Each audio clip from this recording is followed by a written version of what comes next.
Happy Friday! You've made it! You made it to Friday! Holy shit! You made it! You made it, chat! You made it to Friday! What? What? Shout out to chat for making it to Friday. Another blessed week. Another blessed week, chat. You made it to Friday. If only I could see the chat. Which I can't right now. There you are. It's Rhine time. Happy Friday, chat. What's up, you guys? You guys are doing great. Happy day. Happy last day of the week to you. This week has been stressful. Fuck this week. Fuck this week. Happy Friday, guys. What's going on? I was hoping to stream directly to Patreon as well as everything else. What's my favorite video game song? Bro, I have too many. What's going on? Welcome to another Friday. Every Friday we listen to video game music suggested by my patrons. This, of course, is not one of them. This is Goron City. Today we have a very packed day, and it's also my mother's birthday. So later on in the stream, we'll give my mother a call and we'll wish her a happy birthday together as a group. Let's see.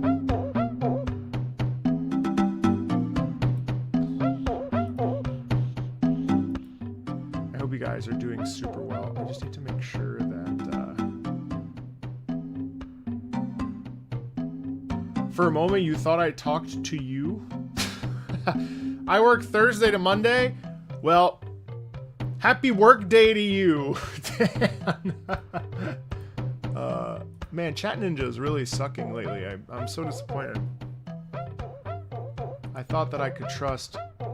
I thought I could trust it. I cannot. So hold on a second. Oops. Let me bring up Riverside's chat. Or Restream's chat. We'll do it this way. There you are, chat. There you are. There's my YouTube gang.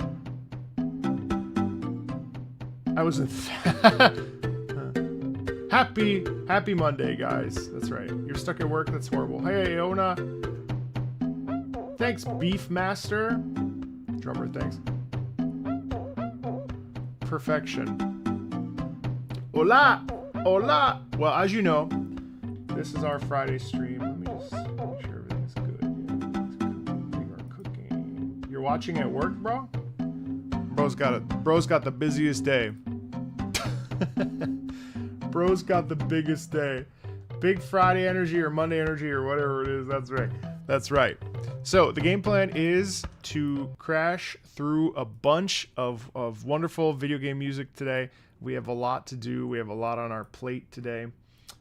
We have quite a bit of songs to listen to on this Friday. Don't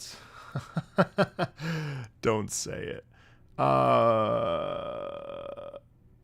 Man, I really wanted to stream directly to Patreon. Oh no, wait, that's why. Could I do this? Hold on, let me see. I might be able to do this. Hold on now. I might be able to stream directly to Patreon for archival purposes. Let me see. Hold on one sec. Between Twitch and YouTube chat, which one has the smarter audience? Bro, I don't know. That's a trick question if I ever heard it. How did the water temple go? It went well. It was all right. Oh. It went well. It was all right. Holy shit, I can stream right to. All right, hold on. I'm going to stream. It was all right. Holy shit, I can stream right to. All right, hold on. I'm going to stream. I got to mute. It was all right. Holy shit, I can stream right to. All right, hold on. I can stream right. Okay. Cool. So now I can also have Patreon on. So if if you're part of the Patreon, and this is for archival purposes only, I'm just going to leave it up. That way, in case something goes down with copyright claims or whatever on YouTube, we can also just have it directly on Patreon. So that's actually great. So, okay, so I've got it running on Twitter, Useless, Patreon, Twitch, and YouTube. Amazing. Amazing, chatto.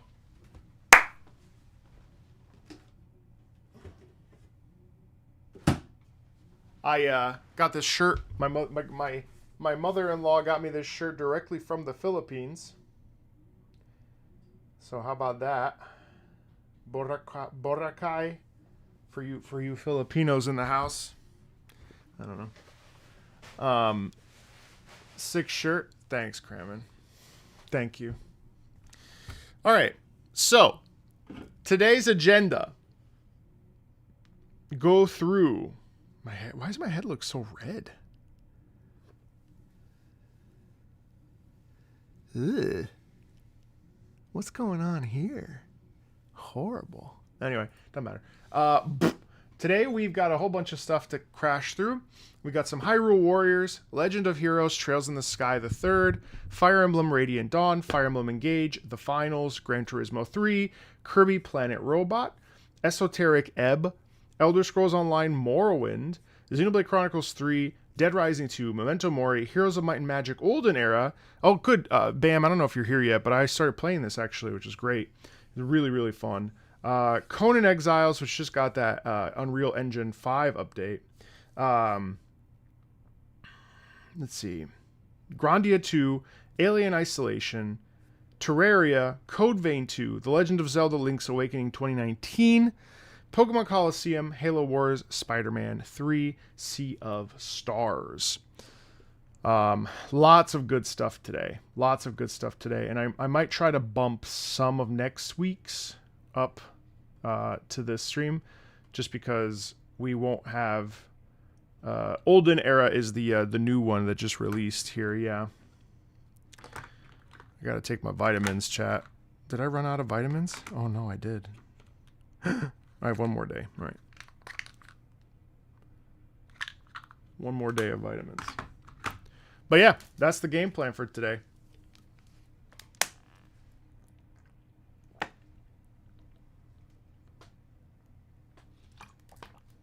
We are chilling.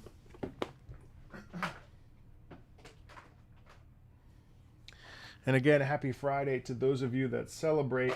No love for Advance Wars Reboot Camp? Apparently not. Apparently not. Apparently not. I don't know. You're going to have to blame somebody for that one. Not me, though. I don't drive this bus. Pretty solid choices. Well, what can I say? The patrons have good taste. And you too can... I'm just kidding. Hold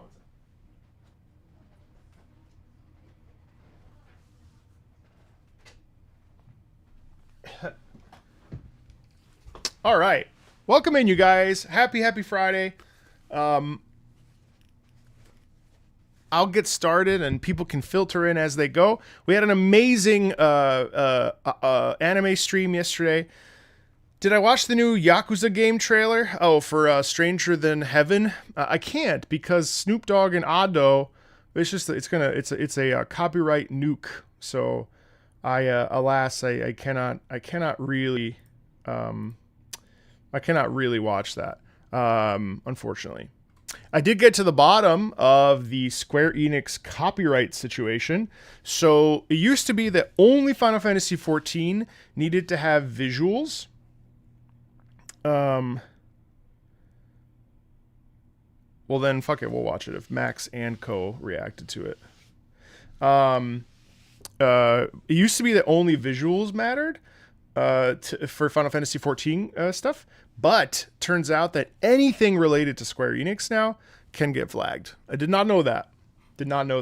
So that's crazy. So anytime we have Square Enix games, I have to find some footage, which is very annoying. Which is okay. Well, it's not about getting it taken down. It's just about getting it claimed. Did I see the new Metro game trailer? 1000%. We actually had a Metro dev in here not too long ago who is a fan of the channel. And we were talking a little bit the Metro process. Yeah, Otto is pretty crazy. Sure, we can watch that. You want to watch that really fast? Let's do it. Stranger Than Heaven trailer. Oh, I'm super excited. Yeah, 1000%. Oh, yeah, he did react to it. You're right. Okay. Well, the more you know. Because Snoop Dogg's in it.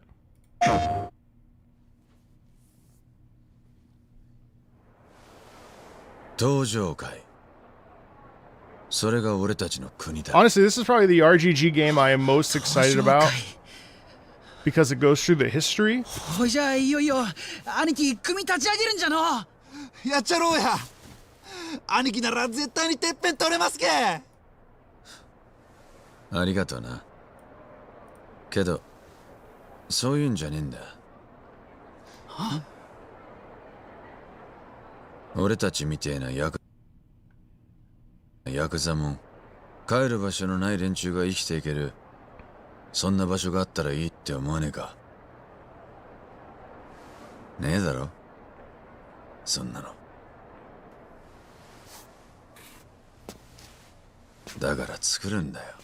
Damn, is that Kiryu? Oh,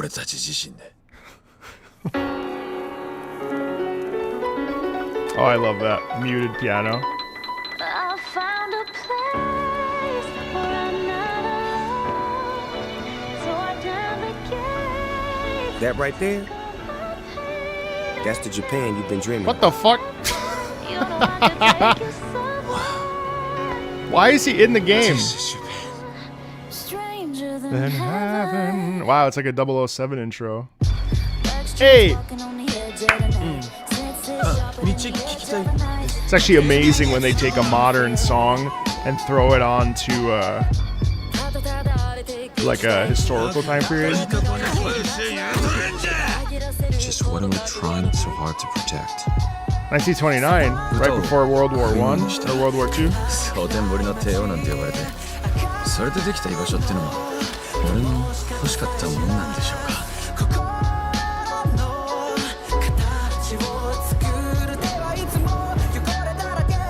The concept of this game looks incredible and extremely ambitious. Just a poem for the Yakuza. Some things never change.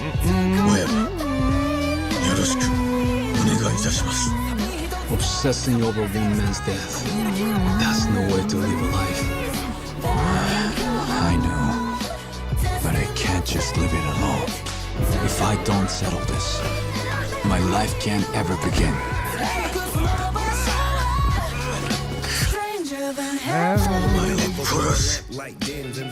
Nice to know you're not scared. What's a man gotta do for a little peace and quiet? Remember my promise, yeah?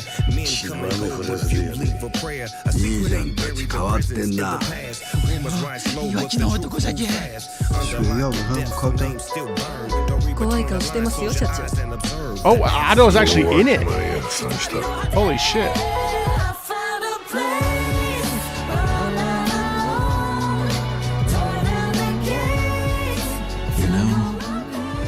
We could always just make our home, our own country. That's the only choice we got. Our only Damn, I got goosebumps. That's crazy. To make a place for ourselves. That settles it, Makoto.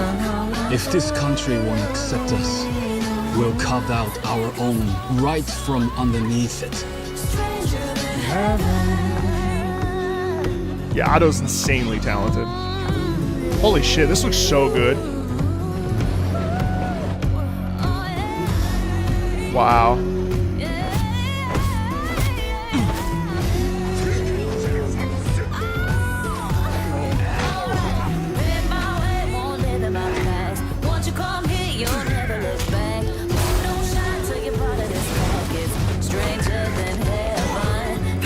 Listen to that lower register grind too.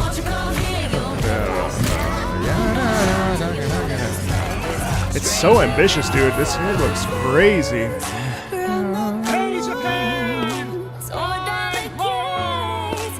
Come on, join the It's all about ambition, you know. So long, America! This is my home, and nothing's gonna change that!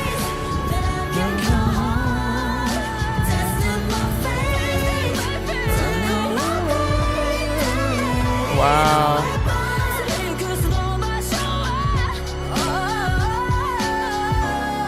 Stranger than heaven. Yeah, it looks incredible. When does this come out?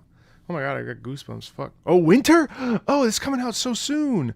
Oh my god. Yeah, no, dude, that was amazing. Thank you for letting me watch that. Wow, that looks so fucking good. That just like to me that screams like a coming of age story, and when ambition goes too far, and like what happens when you when you lose yourself chasing after something, you know what I mean, or whatever. Like it's really interesting because it has a little bit of like edge to it the whole time, you know what I mean? Especially when Snoop Dogg comes in. And honestly, we don't really get a lot of rap in video games, which is pretty sick. So I'm really excited. I'm really excited for that. That's awesome. Fun fact, the game has a huge emphasis on music. The protagonist runs show business and can just collect rhythm and tunes from a lot of random stuff like trains, birds in the middle of combat. Wow, cool. I didn't know that. It's going to be released near Persona 4 Revival. Do we know when that's releasing? Damn. That's going to be a stacked fall then, stacked winter. Cool. All right, that was a good primer for us to start our portion of this in earnest. So we're going to start off with Hyrule Warriors Age of Calamity. Any interest in Dead As Disco? What do you think I was playing before? Dead As Disco. Dead As Disco is one of the best games of the year. I think it might be my first 10 out of 10 of the year, to be honest. If I look at my list of games that I've played this year, Twilight Princess 9 out of 10, Minish Cap 8 out of 10, Super Mario Galaxy 8 out of 10, Wuthering Waves 9 out of 10. I'm actually going to drop that to an 8.5. Canna Bridge of Spirits 8 out of 10, Halo 2 7.5 out of 10, Super Mario 3D Land 9.5 out of 10. No, Resident Evil Requiem was a 10 out of 10. Resident Evil 7 was an 8.8 out of 10. Monster Hunter Stories 3 was a 7.5 out of 10. Xenoblade Chronicles was a 9.2 out of 10. Dead As Disco, not finished, but Dead As Disco is another 10 out of 10 for the year for me. Peak game, absolutely should be played. Amazing game. Yeah, I don't really care for Galaxy. Mixtape I'm going to play this weekend since it's only 4 hours. I'm really looking forward to it. Can't wait for the tongue wrestling section, of course. All right, battling it out before the calamity. This is from Hyrule Warriors: Age of Calamity, the battle of Hyrule Field. It's the gravity, yeah. I didn't care for Galaxy. The music's great, but Super Mario World 3D Land is more fun, more just like pure fun. It got spoiled. Yeah, the BAFTA Awards spoiled it.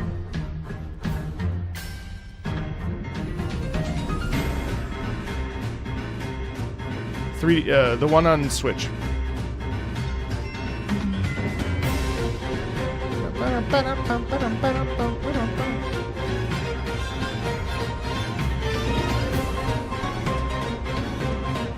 Amazing tension right off the bat.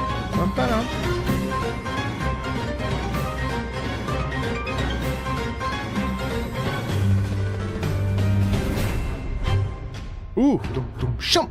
No. Yeah, it's interesting. It's kind of all over the place, huh, chat? It's just kind of doing so much stuff. It's meant to keep you on your toes. It's meant to constantly be pushing and pulling and make you feel uncomfortable and make you feel like you're never, you don't know when the enemy is going to turn around and slice you in the back. There's this constant tension, and there's a bunch of shifts between the rhythm here. So it always feels off kilter, which gives us that sense of inherent tension, right? Now, of course, when we do kind of come together, that stuff's really fun. The first 20 seconds are pretty interesting. Listen to this. Start with that excellent and that's the introduction of the battle. That's exciting. And it's a little heroic, really, really sharp, almost like the Link's what's it called? The Link motif, what's that? Oh, almost like the main title theme of Legend of Zelda. Nimbus, this is specifically for Patreon requests this Friday, but thank you. I have a whole list. You're welcome to hang out and listen, though.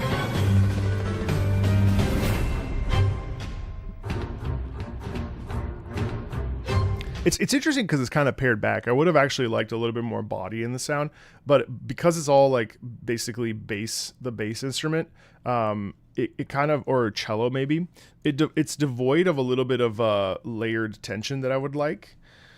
Oh, I've heard lots of Toho, yeah. Lots of Toho.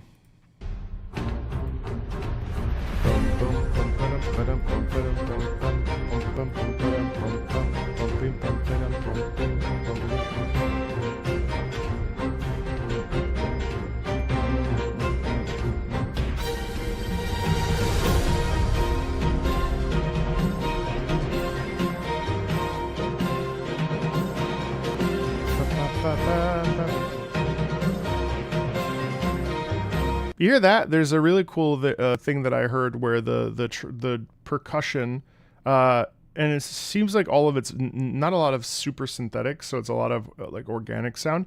But you don't hear this often. But here we have this really kind of pared back percussion instrument, doubling the rhythm of the strings. Bum bum bum bum bum bum bum bum bum bum bum. You don't hear that very often. See right there?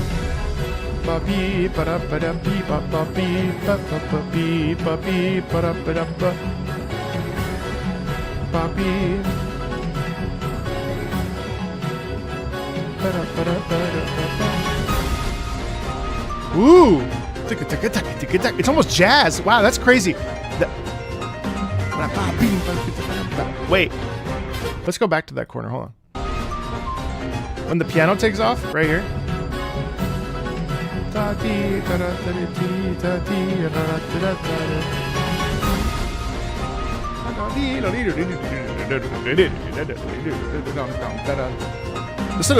flair in that is divine. It's not like a crazy epic piece. I mean, it's an epic piece, but it's not a piece that I necessarily am like crazy obsessed with. But I love that this little corner is beautiful. Because that's just jazz.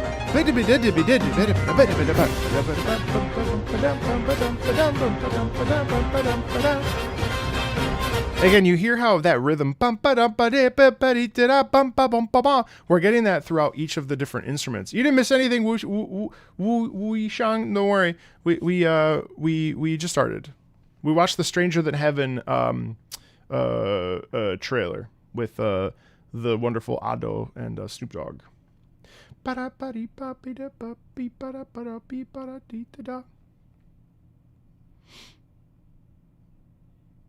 World Eater by Blank Mass. Thank you. Yeah, I'm always on the lookout for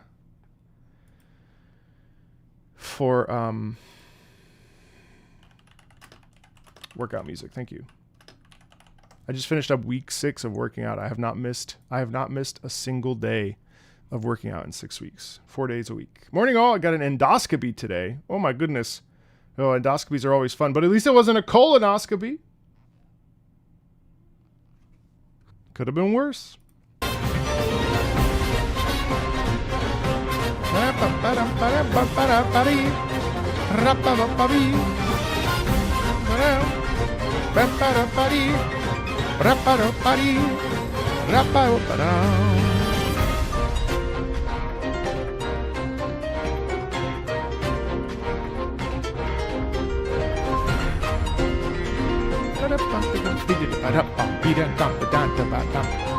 Yeah, this is cool because it gets jazzy. Listen to that.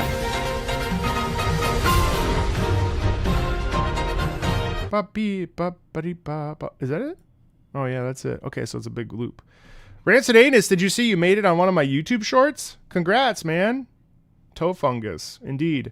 A very meaningful addition to the chat for sure. So nice to have you. Hey, Tsumi, have you seen anything Witch Hat Atelier? Yuka Kitamura, yes. No, I haven't watched it yet because I've been reading the manga, but a lovely show. I'm actually hoping to get Yuka Kitamura-san on the channel, but we need a translator. So I'm working on that on my end of things to hopefully get her in to the channel around July, if possible. So we'll see. But yeah, really nice piece. Hey, K-Ray, what's up? I'm well, thank you. I hope you're well. You mentioned in a recent video that you've been watching Cowboy Bebop. Have you been enjoying it? I haven't been enjoying it as much as, like, say, JoJo's Bizarre Adventure, K-Ray, but I've been enjoying it a lot once I went back to it. I just finished up episode 8, which was the... I like it. I like it. It reminds me a lot of the pacing of Evangelion, which makes sense.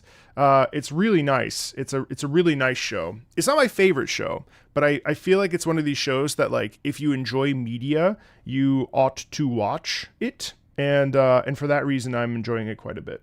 It's definitely a slower pace, but I appreciate Spike as a character so much. The last episode was the episode where the Venus plants and you know, everything that happens there with that Venus plant and the mobsters and the sister, really beautiful, and some really wonderful Spike character development that I've been sort of anxiously seeking. Really, really good. Normally my schedule is typically a couple episodes of JoJo, a couple episodes of Your Lie in April, and a couple episodes of Cowboy Bebop. But this week was weird because I finished up Battle Tendency, so that was 6 episodes in one go. And then yesterday we had the anime live stream, so that was a 2-hour event, so I just kind of condensed this week. And then next week I'm gonna actually watch the Evangelion rebuilds. I feel ready to dive into that now that I've had a little bit of a break, but my Evangelion obsession is still very much alive, so I'm excited to check out the rebuilds next week. Yeah, Cowboy Bebop is great. As an adult, I think it's probably amazing.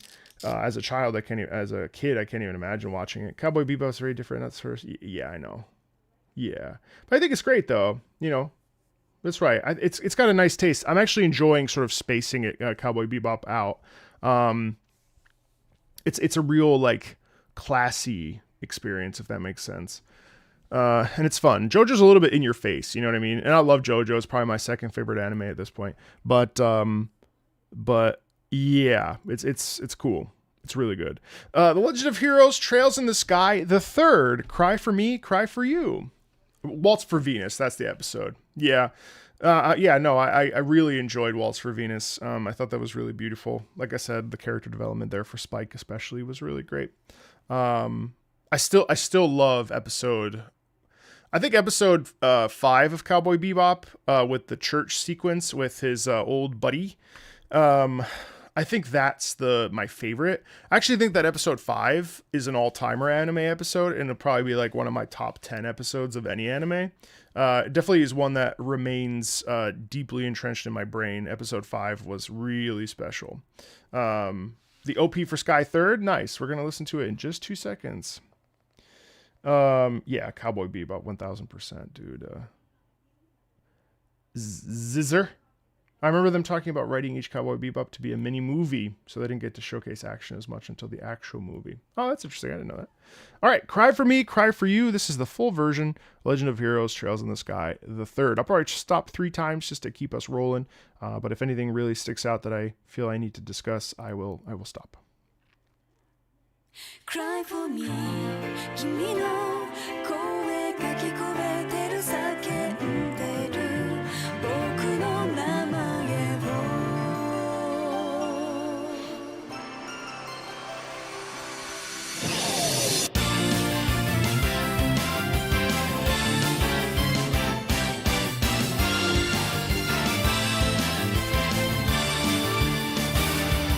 強がってた夢は見ないと失う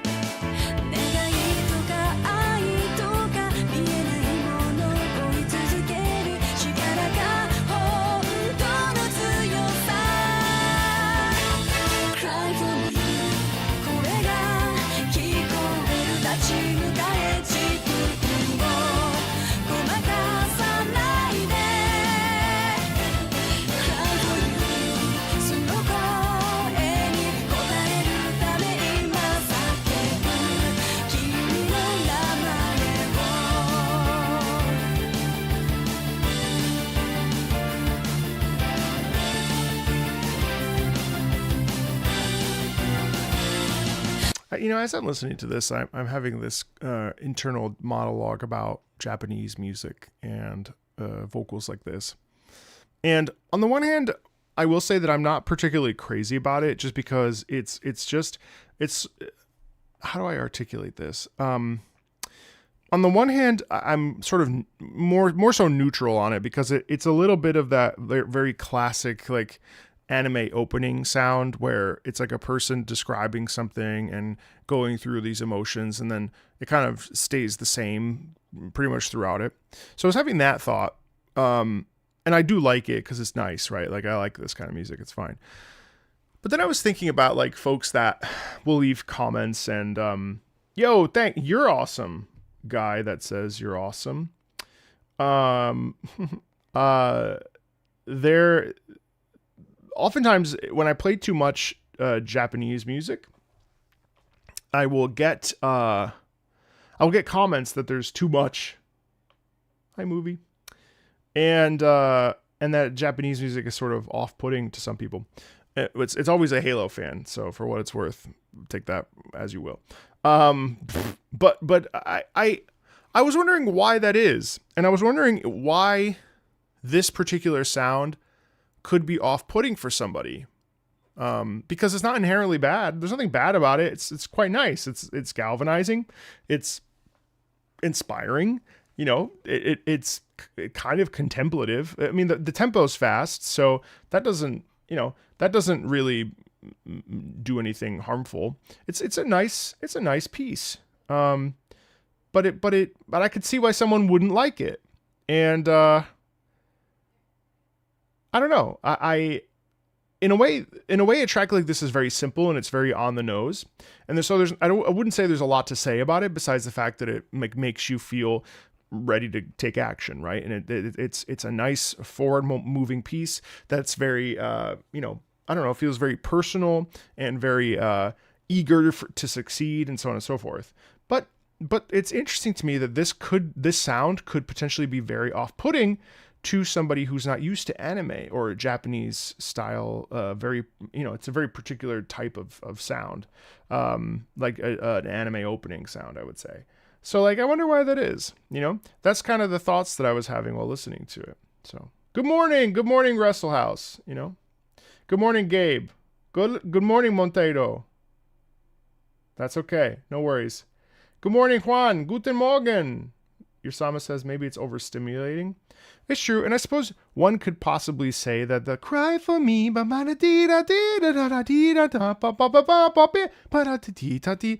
that could be annoying. I also think in general that people are very entrenched in the music that they like, and I do think it's harder for people to listen to things that they don't know. And also, there's just implicit biases. Some people are really not with anime, and that's fine, but it's a very interesting conversation, I think. On the other hand, that's true, but I like it fine. I don't think it's like monumentally like life-changing, but it's nice. Maybe I'm just hungry, or you saying off-putting sounds like off-putting. It's because I'm not accenting my T's. I find the idea of Bungie diehards not liking something because it's stimulating to be incredible. Well, separate conversation, I think. Separate combo. Separate conversation. Hey, Fire Blue, good to see ya.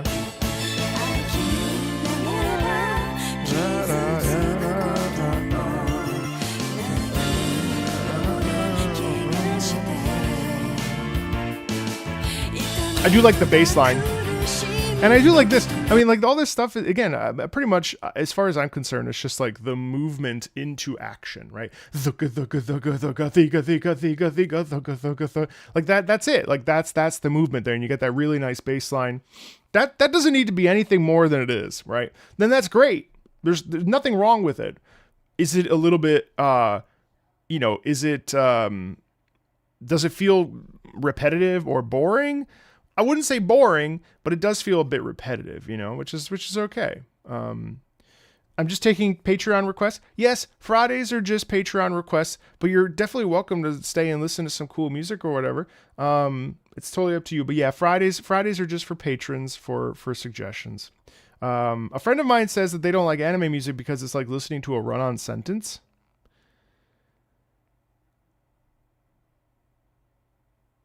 Yeah, that's interesting, probably because of the very reasons I'm describing here. Hi, Aruna. That makes sense because here we have, I think what their point when they're saying that, Henry, I believe what they're saying is that there's no change. And so there's no period and then a new idea and then a new idea and then a new idea. So what you're getting is one song that has a prolonged idea and it's a quite loud idea, even if the words have a different intention, which is really interesting. So that's curious, and that's a really good point. I mean, I think it's okay. Like sometimes you need this kind of like here energy, but always going on a journey. Hello, Marcelo. A good journey is always nice. A good intro, exposition, climax, and conclusion is ideal. However, this I will say, even in the case of this, it's just this. You know what I mean? Which is okay. Yeah. It's nice. It's fine. I just checked to be sure, and yeah, he has heard Limbus Company before, but not the one I wanted to. So perfect. Oh, great, Miguel. Good morning. Good morning. Good morning, Elion. Any suggestions from Nikkei? Not today. No, not today. We do have... we have Fate Grand Order next week. Arc Knights next week. Honkai Star Rail next week. Arc Knights next week. Genshin Impact next week. Oh yeah, we have Nikkei next week. Kill the Lord next week. Patreon request lives were every Friday. They're every Friday. My parents don't like video game music because it sounds like the instruments are trying to steal the job of the lead singer, and then it sounds bad because of that, which I find unjustified. That's an interesting thought process. However, I would argue that the singer is part of the instrumentation, not the center point all the time. Like in this particular track, the singer is singing, yes, and singing lyrics, yes, but they're a part of the ensemble, not the soloist. It's not like live performance where you'll have a band and then a jazz singer out front and so on and so forth.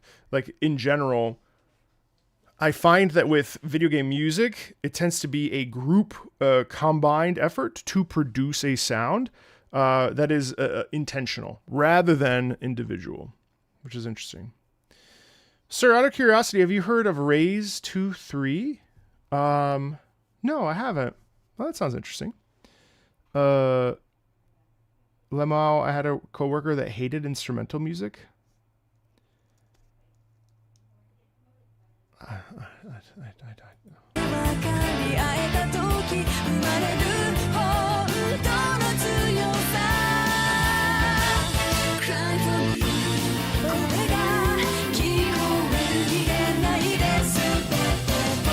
Let's see, as an example right there, that is a unified sound. Cry for me. They're moving in unison. So as you notice, the vocal and the instrumental are not competing with each other, but are unified in the storytelling process of describing the emotions and the intentions, which is why they move in unison and they sound balanced together, I mean, there are a lot of VGM where the singer is very central to the piece. That's true, of course. People who hate purely instrumental music only dislike it because they aren't being actively told how to feel about it. That's true, too. For all the things to be said, sometimes there's no accounting for one's personal taste. That's also true.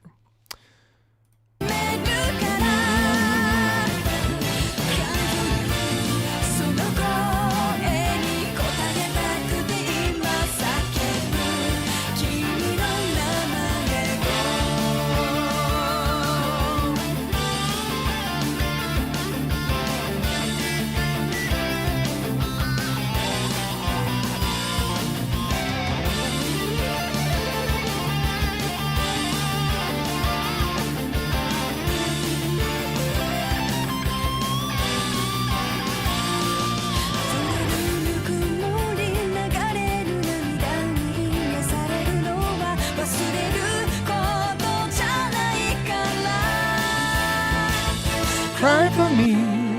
Oh, see, but this is a prime example of pulling back. See, that's fun because we have the same exact sound basically the entire time for 3 minutes, and then we pull back, and then now we're in cry for me. The current song just feels flat. I suppose it has energy in the music, but it's just not enough. Yeah, I mean, that's interesting. Yeah, I mean, flat. You mean one note, which I think is it's a fair. That's what I'm saying. I mean, it's a fair. It's not bad. It is one vibe, which is good. Hi, Chipmunk. How are you? Hope you're well. What is the thing that catches you more in a music? For me, it's always melody. What is the melody, and how am I carried away from that? I do like Japanese guitar solos very much. Yeah, this is Trails, yes. Reminds me of the opening of Uta. See what I mean? An opening. One-dimensional. But again, that doesn't mean it's bad, right? And I think like that's the thing that I think sometimes we get caught up in, because monovibular, because it's not a problem for something to be one note. It's not intrinsically a bad piece of music. It's a good piece of music that is telling us a very specific emotional state, right? And so that emotional state is intentionally focused and specific. You know what I mean? But that's, you can get that in a minute, right? And that's the thing, is that if there's no variety, like we just had right there where I stopped, that had variety to it, which was interesting. And now I'm like, oh, it was an amazing thing. When I was a singer, professionally, one of the things, I don't know if you know this about me, but I was a professional opera singer, and I don't know if you've ever heard. Actually, is my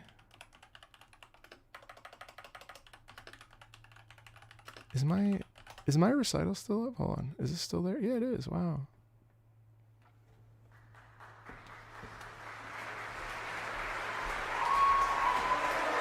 Yeah. Where is it? My grandmother had just died, and so I was singing these Neapolitan songs. Let's take a little break and listen to me sing. This is basically one of my last public performances.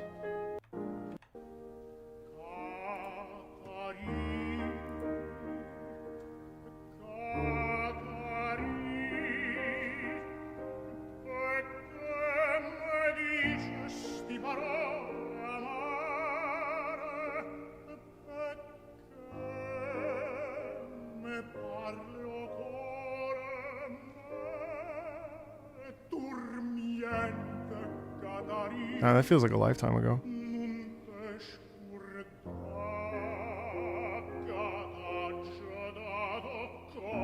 These songs were always important to me because my family's from Naples, and these are Neapolitan songs.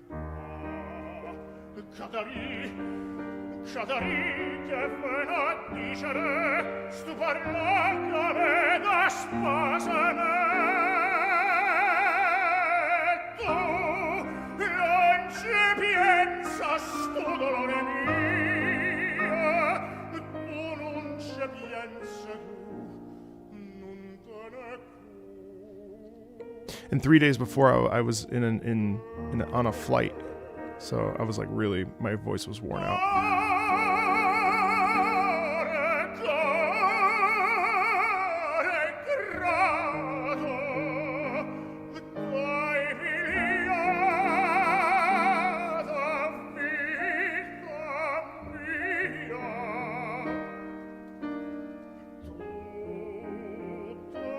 Choreography, it's definitely not important. It's pretty important.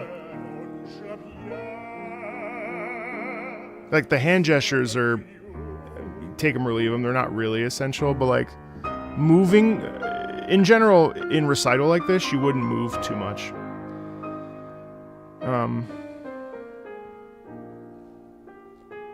But sometimes, like facial expression, the song is very sad. So, bom dia. So, there's expression that I'm trying to produce in the face.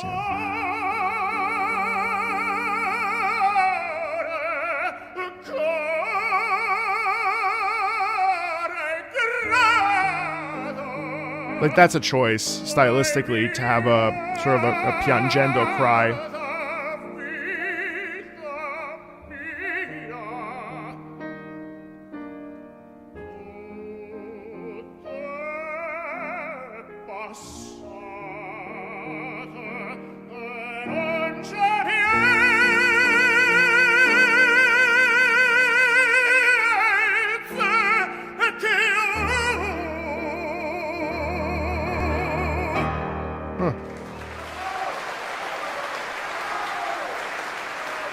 I was so relieved that shit was over. That's a whole other life, man. That's crazy. Anyway, what was the point of that? I don't remember. Oh, singing. So sometimes I actually did it in here a few times, but when you if you're just one volume, it's incredibly boring. That's 2018, William. Yeah, well, actually, in that case, the text is "Core ingrato, you ungrateful heart." Core ingrato. Type, you stole my life. T'ha pigliata vita mi. Tutte passate non c'è piensa più. Everything's past and you don't think about it anymore. You know, bom dia. You know, and as far as what Ninja said, yeah, I mean, it's not that I sound like shit so much. Oh, thanks, Jordan. Thanks for 10 gifted subs. It's not that I sound like shit so much as it is I just don't warm up.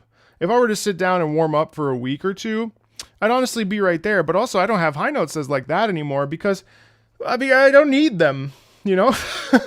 That's really the case. I mean, like, here's the final notes of this. See, like, this is not a very good final note, as an example. This is Nessun Dorma from Turandot. Listen to this. And then we'll get back to the music. Sorry. Good morning. Also, I was a little young, so I started laughing here because this guy Jose had told my colleagues in the pews to sing along or sing the chorus.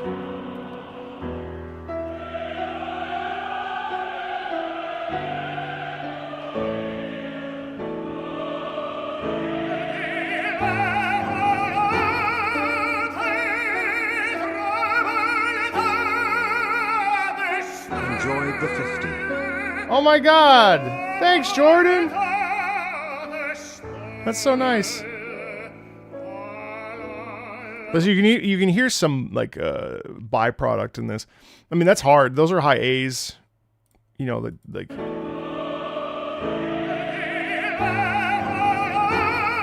And that's all abdomen. It's all abdomen.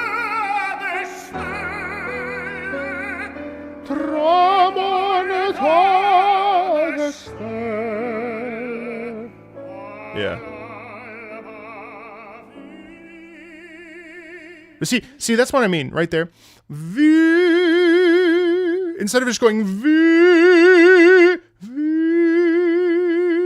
You hear how when we have a switch, where we go from in music in general, when we're all one note, it gets very boring very fast. Thank you so much again, Jordan. When we choose to, if we choose to then go, you know, tramontate stelle all'alba vincerò. That actually, like, it will make an audience member lean in and think to themselves, huh, okay, cool. Wow. Like, what do you mean? Because also notice that, you know, at the dawn, I will have won, right? I will have won. Vincerò. And then he just says, you know, I will win. I will win. I will win. This isn't very good, but it's fine.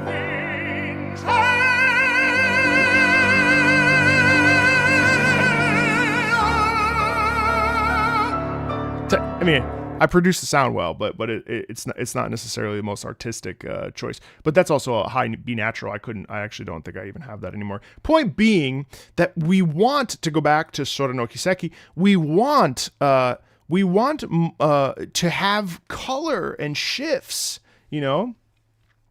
And that's really important. Of all the shows you have ever performed, which one stands out? I love Tosca. Tosca by Giacomo Puccini is my favorite opera. I was lucky enough to sing it about 5 times, and I just loved it so much. So incredible. But so again, going back to this, listen to this. I don't want to belabor this song, but because we have a lot to do today. But listen.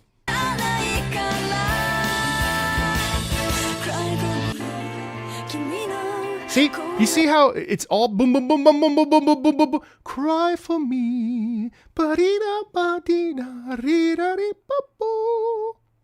You know, it makes a huge difference. Also, fuck the haters who say that my singing was bad or that I wasn't good, or I don't know what I'm talking about. Because, yes, I do.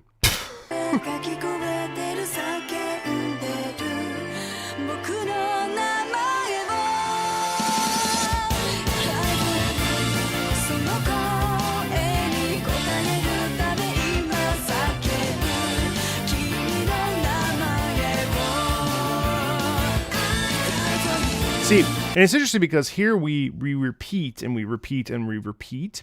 And I think the big problem with this is that it doesn't vary itself. Cry for me, and that's a nice melody, but again, we're just hearing it over and over and over. So of course you're gonna lose interest. What's up, Estuardo Venitus Mina Veramenti?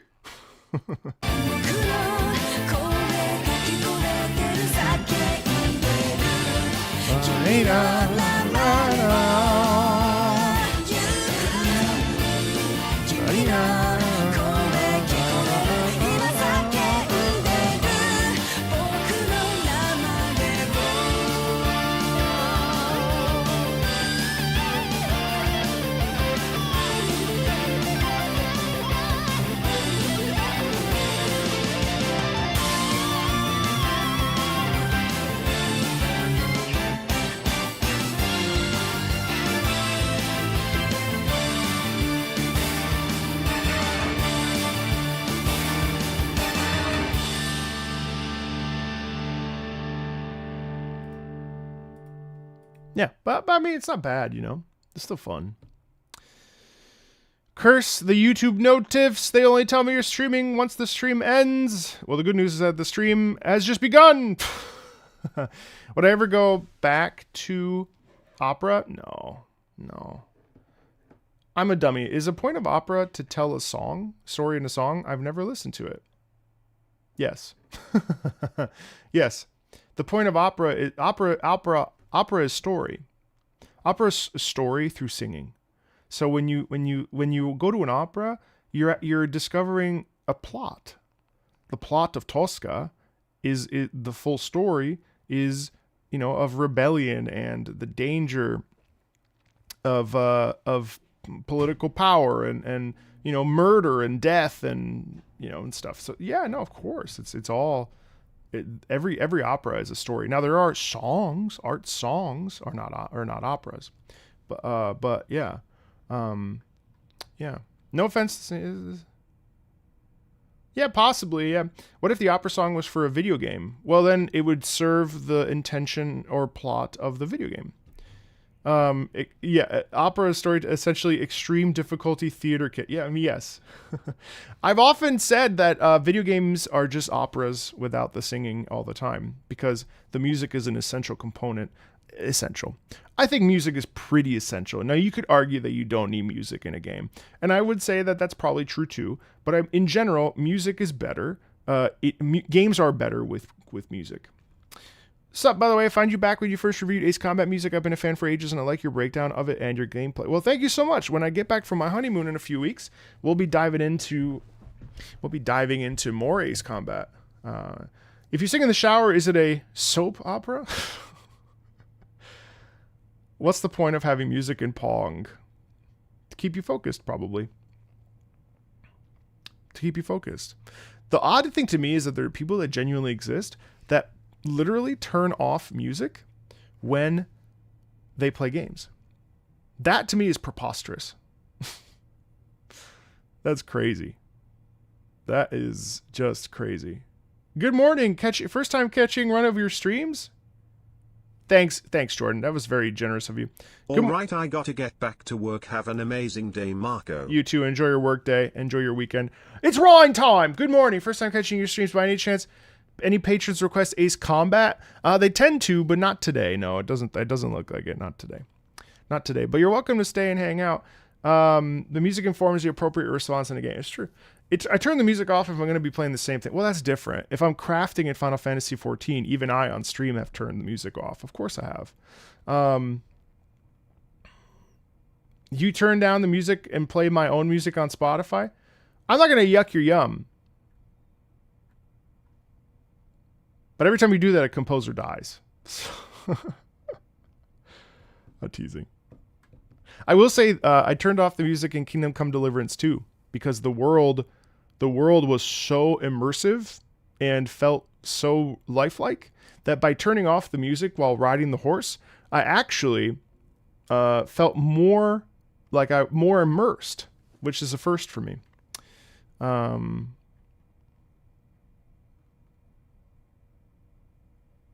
I used to play at FPS with someone who turned off music because he didn't want it affecting his decision making if it was PvP. Yeah, for sure, because it does make you more tense. That's the whole point, right? When you come into the end of a match, let's say it's Counter-Strike and it's 1v4 or 1v1, if you have music in your ear going boo boo boo boo boo boo boo boo boo boo boo boo, holy fuck, like that's terrible. Have I played Shadow of the Colossus? You know, I don't care for the movement in Team Ico games, William. The movement bothers me in those games. I've certainly played it, but I've never finished it. I'll be honest with you. What's on the docket today? A whole bunch. Okay, so next up is Fire Emblem Radiant Dawn: The Devoted, battle theme regarding Ike. This is the one on the GameCube, right?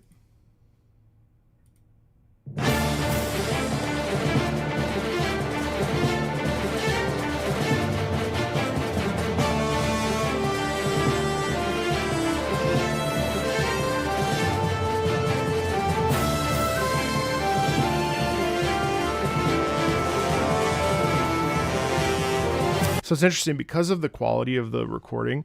This is actually incredibly noisy, which I think is a little bit of a detractor.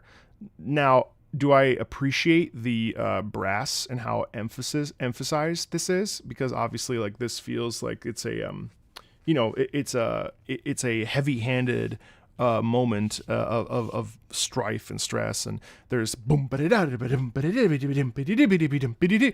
that's good because it sounds like you're riding on a horse and you're going towards an event, towards a circumstance. I do think, unfortunately, the rip of this on YouTube is not very clean, so it ends up kind of smushing together, which is unfortunate.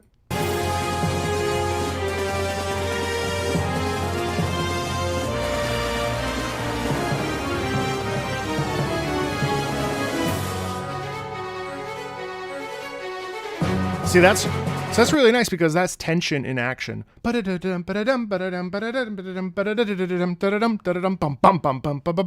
cool because actually that immediately shifts us out of this initial impact into this more dialed in and composed sense of stature and stasis. It's really funny. So I haven't played Genshin Impact in a little while, but man, people on Twitter are fucking crazy. Someone said, I have the suspicion of AI in Hoyo games for creating music. Since Yupeng Chen left, the quality of music keeps lowering, and I wonder if he left because they wanted to use his work to train AI. And I almost rarely never comment on somebody. I go, brother, no, Genshin does not use AI in its music. Shit is crazy. The AI debacle is crazy. This is crazy. Well,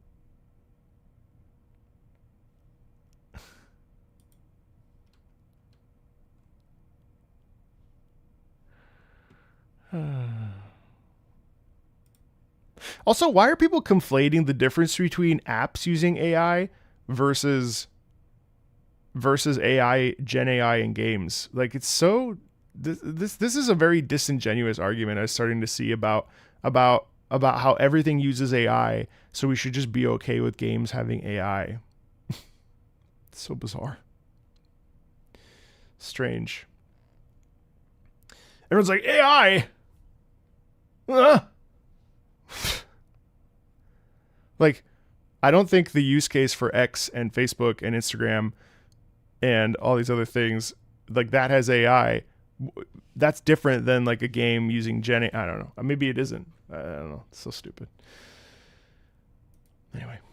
Also, when did the R word become common again? I notice this on Twitter all the time. The R word is back. And, you know, we used to say the R word in high school, and like we sort of, you know, it's like no one uses the word gay as an insult anymore. Like, oh, that's gay. We don't do that anymore. So why are people using the R word so casually? When did the R word come back? Everyone's calling each other the R word these days. What the fuck happened? I'm not gonna, that's crazy. It's crazy to hear people make videos dropping the R word. Like, I just like, that blows my mind. Anyway.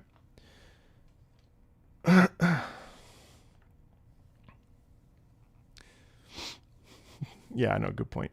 When did it leave? Bro, I have not used the R word since fucking like high school, if ever.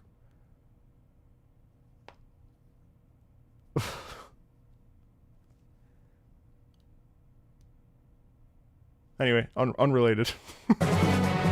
Every time I see it, I'm like, holy shit, I can't believe people are just dropping the casual R. It's so hard right now.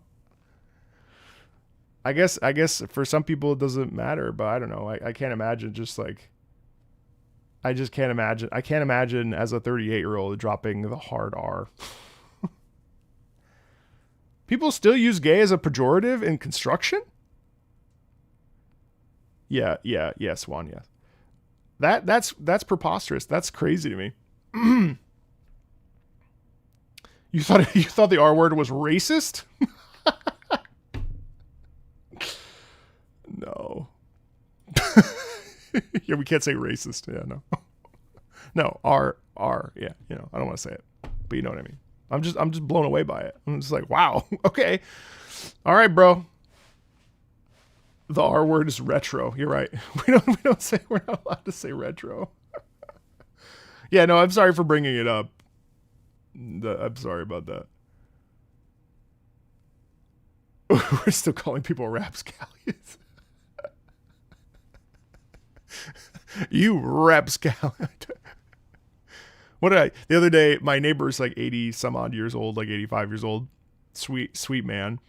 And I was like, what are you doing, you whippersnapper? He didn't even acknowledge it. I was like, what's up, you whippersnapper? He was like, well, I wanted to let you know.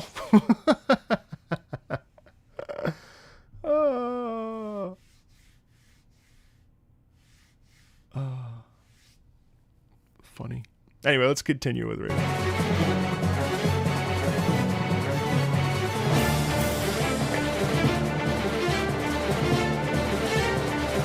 See, that's nice. See, even right here, you see how we have a big shift?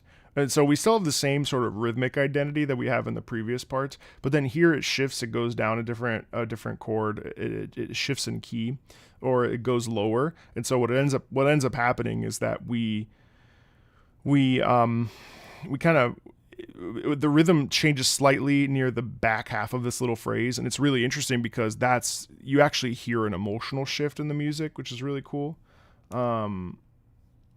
People getting tired of being controlled on what is allowed to be said, and it's beginning to bounce back. Oh yeah, I've been called a racist for not liking Notlon's music. I'm like, bro, can I be racist if I no, never mind. I don't think so. I don't think I'm racist. I'm many things. Racist, not one of them. I'm both racist and also the leader of the woke movement. Those two things are not the same.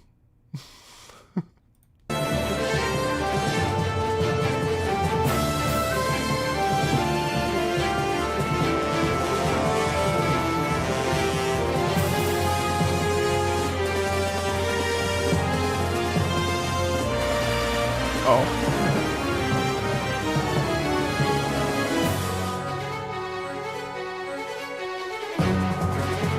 and then you get the church bells kicking in, and then all of a sudden it breaks, and we have this return where it's basically one or two, like just the violin section really hitting home this idea of like momentum and that.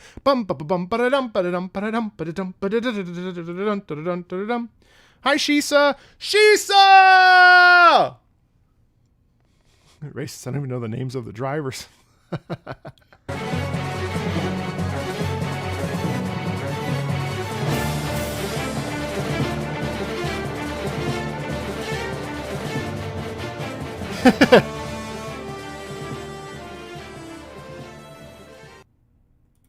Yeah, I think also too, like I think if you don't necessarily like I remember when I was a kid in Italy, I would drop like hard swear words. But to me, it's because my main language is English, and so even though I'm fluent in Italian, I speak Italian. The bestemmie, we would say, the swear words in Italian are not nearly as impactful to me as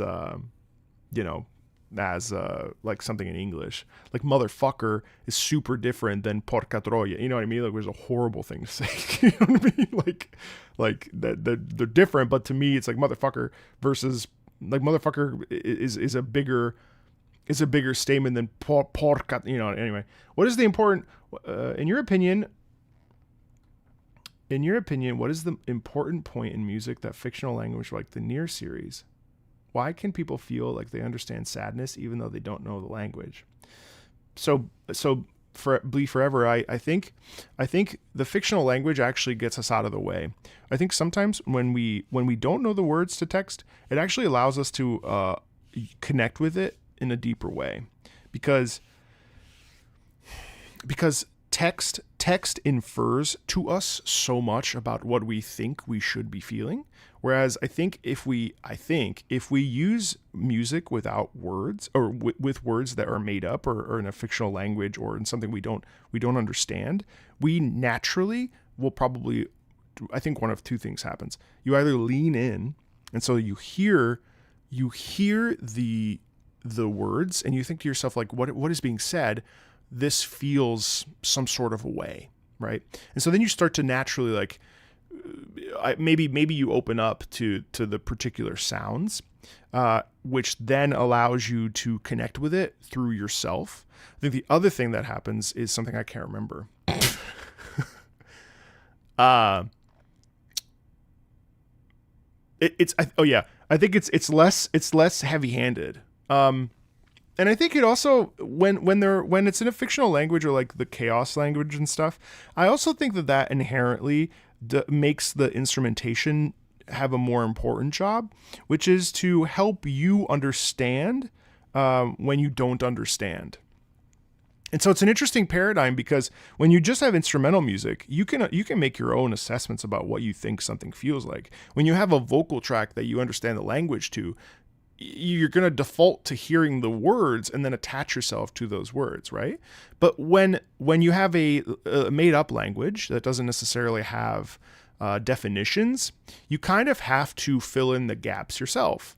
And the music then will aid that experience. And then the vocalism, the singer's performance, will also indicate to you how you should feel. So there's still like little hints into connection, if that makes sense. I think.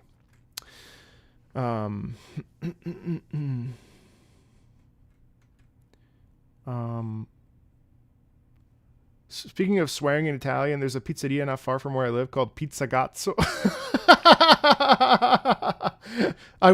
There's a place in Indianola that it's a Vietnamese place called the Pho King. That shit cracks me up. The Pho King. Oh God, that's so funny. So Marco, what you're saying is the art genelical music is the platonic ideal. I mean, yes, it's actually pretty interesting because of the fact that you can't pinpoint it, I think, in some ways. Yeah, the Pho King. Yeah, Pho King, yeah. Isn't that amazing? The remix version of The Devoted, which is the track you just listened to, and this is from Fire Emblem Engage, Trial of Radiance.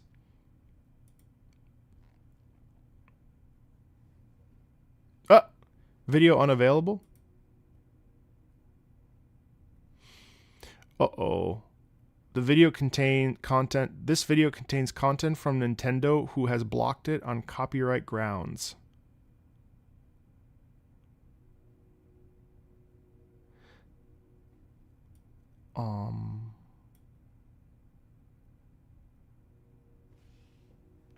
So maybe I shouldn't.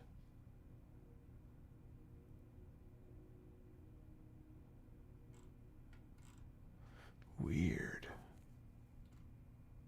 Okay, hold on. Wow, that.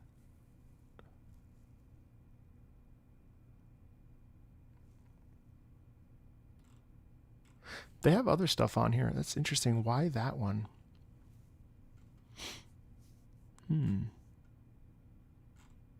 They have Trial of the Holy War, Fire Emblem Engage, Trial of Dawn. They have The Devoted, but... Oh, wait.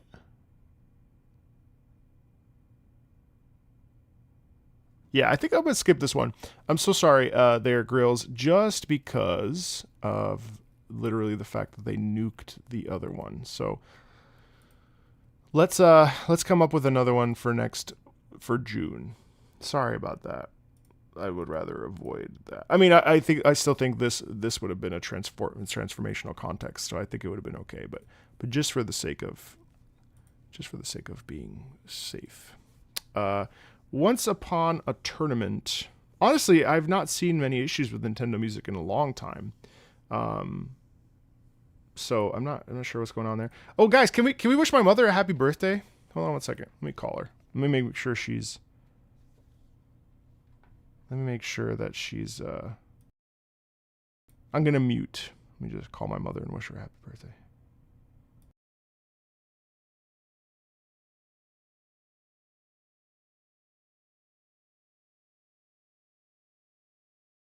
Okay, I'm live, so don't say anything. Happy birthday to you. Happy birthday to you. Happy birthday, dear Mom. Happy birthday to you. And now there's like there's 200 people saying happy birthday to you right now. Oh, thank you to everyone. Happy birthday, Mama Meatball. Happy birthday. Oh, that's sweet. Everyone's saying happy birthday. Happy birthday, Mama.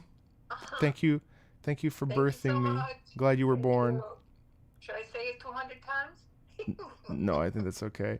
Chat, do you want my mom to listen to video game music with me, chat? She doesn't want to. No. She doesn't want to. No. Well, I'm there. They said I will remain a secret. You'll remain a secret? Okay. All right. Well, I'll talk to you later, okay?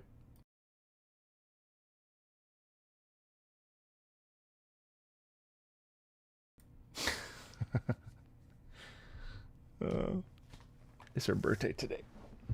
Get her a V2 per month. Actually, that's not a bad idea. That's funny. All right. I'm sure that made her days. Thank you, guys. Once Upon a Tournament from the finals. A new song from the newest season, which is medieval fantasy themed. Cool. Let's check it out.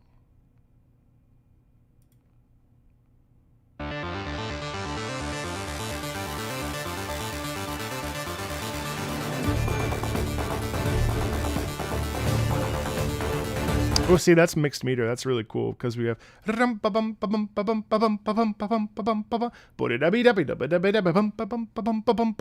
have this mixture there. Obviously, you get like a little bit of synth coupled with the strings. Yeah, it's cool. Ooh, sounds like a sea shanty more than.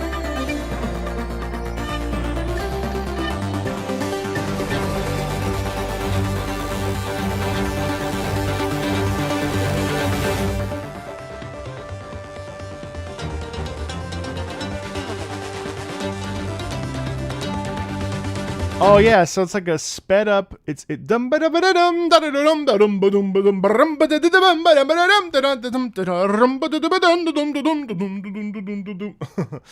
a sped up like a sped up, like the dance around the maypole.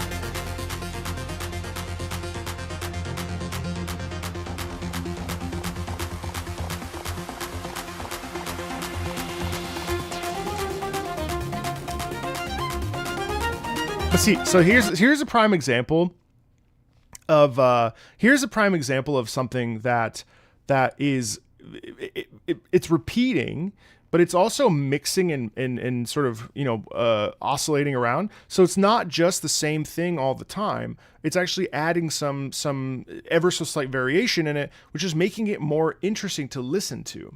Have I heard the Windrose shanties? Yeah, I have. I've heard some of them. What a fun little game, huh?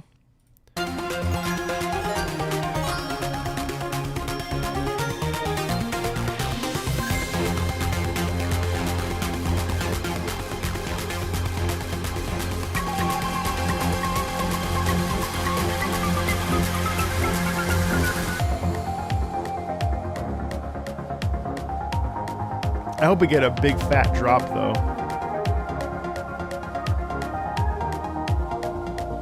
Yes, I think I will stream AC Black Flag. I don't think the whole thing, but some of it, yeah. See right there. See how we take something that we've already heard and we just modify it slightly. You know? Listen.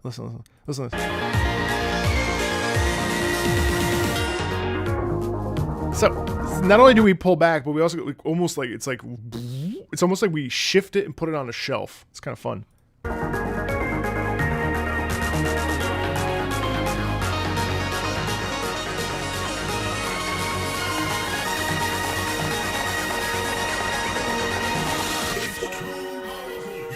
Oh shit.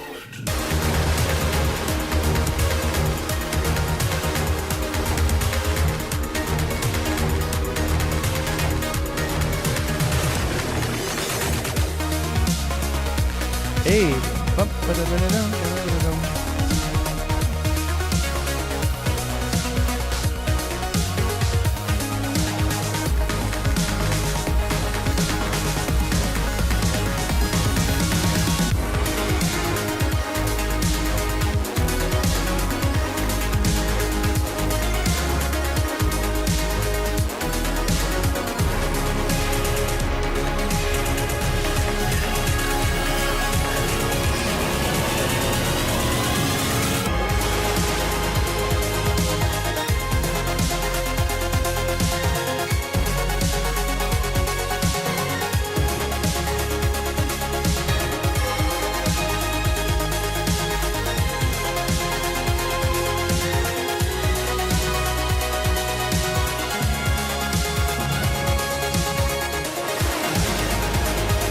That's fun.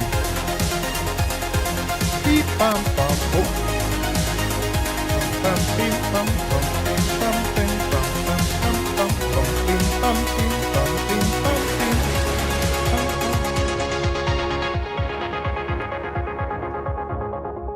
So that's cool. So not only do we have a build, we also have then a pivot, a switch, and we then have a really nice, oh my god, my language, a nice climax where we really reach a peak in a valley. I think we could have gone further, but this is a nice example, for instance, to share with a non-gamer, to be like, hey, like this is a really cool, fun way to mix and match a few different genres and give it a little bit of a dance to something that involves synthwave, which is, you know, not necessarily common. It's a fusion, which happens so much in video games, and is a dream. I mean, this kind of stuff is fun.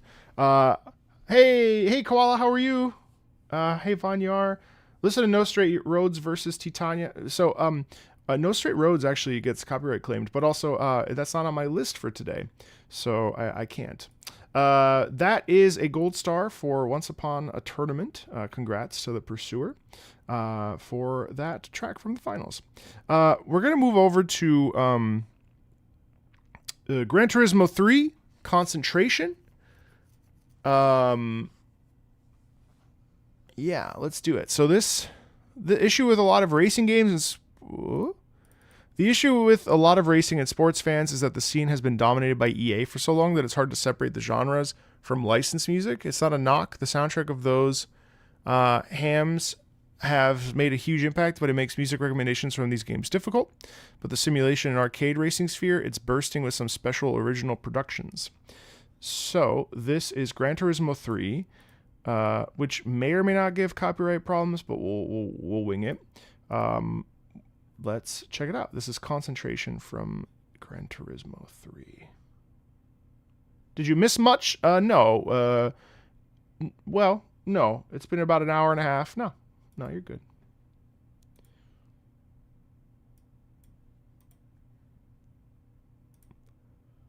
Although, honestly, I'm surprised there are so many of you here today. Usually these are quieter streams, but I'm not complaining. I must be marketing them well. Maybe the thumbnail is more inviting. We've been trying to mix it up so that more people come and hang out. Because I don't. This isn't an exclusive for patrons. I mean, it's exclusive in the sense that they drive the bus for this live stream on Fridays. But everybody can come and hang out. That's kind of the go. Oh, sorry, I'll go. Please do. Probably because it's a bank holiday. Oh, maybe, yeah. Wow, people actually left when I said that. I was just joking. Oh my god.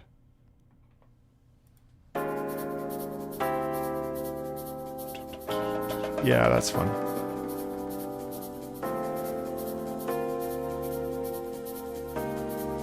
Listen to that. Listen to how the symbols come in. It's all building. This is really nice.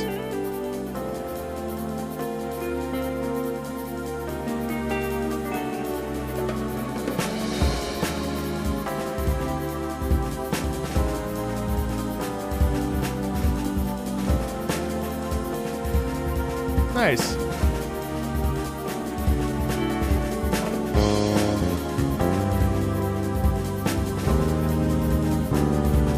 So again, Gran Turismo is the classy racing game, right? Gran Turismo is the velvet. It's not bourbon, it's Scotch. Like there's something really almost romantic about Gran Turismo's sort of style and soundtrack. It doesn't need. It's a luxury brand, It doesn't need to worry about what Need for Speed does because it's the unk in the back who's been around for a little while. It's very smooth. It's it's Ron Burgundy. I don't need this, whatever. Like it has very, very, very, It's not just mac and cheese. It's mac and cheese with lobster. There's a real like. It is what it is. It's very, very, very chill. And so anyway, I love how this basically has this real slow climb, slow burn. As we introduce we have some like background instrumentation sort of building up into now this bass moving and stuff, which is really great.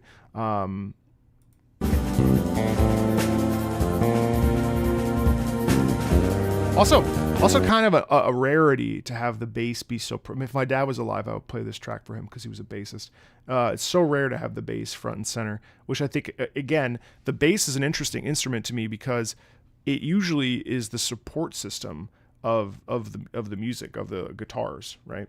But in this particular instance, now we have the bass forward, and that also adds to this air of almost...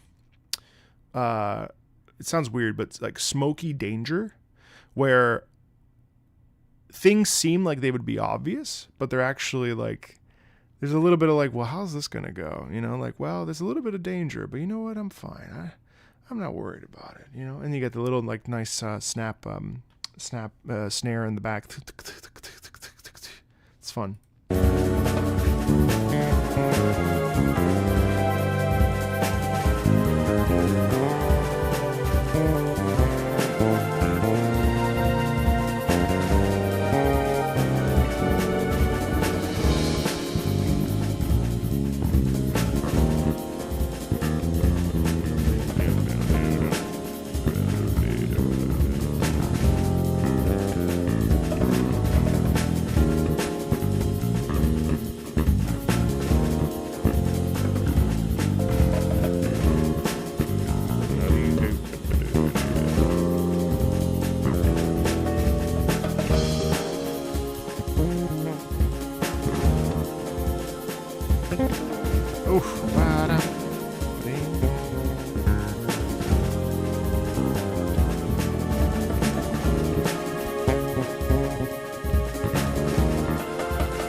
See, it's cool. So you have like the bongos come out and, you know, the percussion to kind of present itself. It knocks at the door and it walks in and it's like, hey, what's up? And then it kind of leaves. And so you have this push and pull of the bass basically riffing on itself. And I think, again, it gives way to this idea of the fact that you never know what's going to happen in a race. You never know what's going to happen, but you know you're always going to be prepared. And so there's a smoothness that naturally kind of ebbs and flows in this particular track.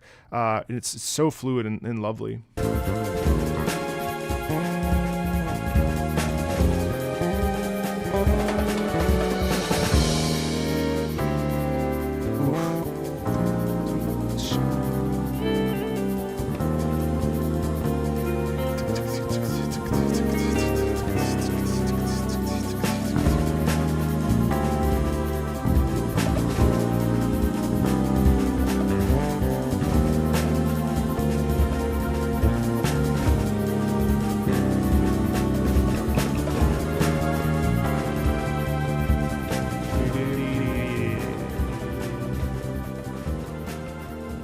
Yeah, that's a nice one. Very subtle, but very, very, very nice. Really, really, really nice track.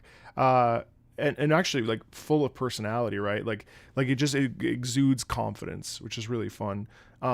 It's smooth, refined, but it's not sitting on its laurels because of the momentum of the tempo and the rhythm. So we're actually moving at a pretty decent pace, but there's still this looseness and this like sitting back and you know, yeah, it's really nice. It's really nice. Really like that. Okay, Kirby Planet Robot, Green Laboratory. This song's melody scratches an itch in my brain, but I have no idea why. This song is actually a remake of one from Dreamland 3. Despite being the exact same melody, they give me different vibes. And thank you for the original link, if I want to listen to it in my own time. So this is Kirby Planet Robot. What's up, Varg?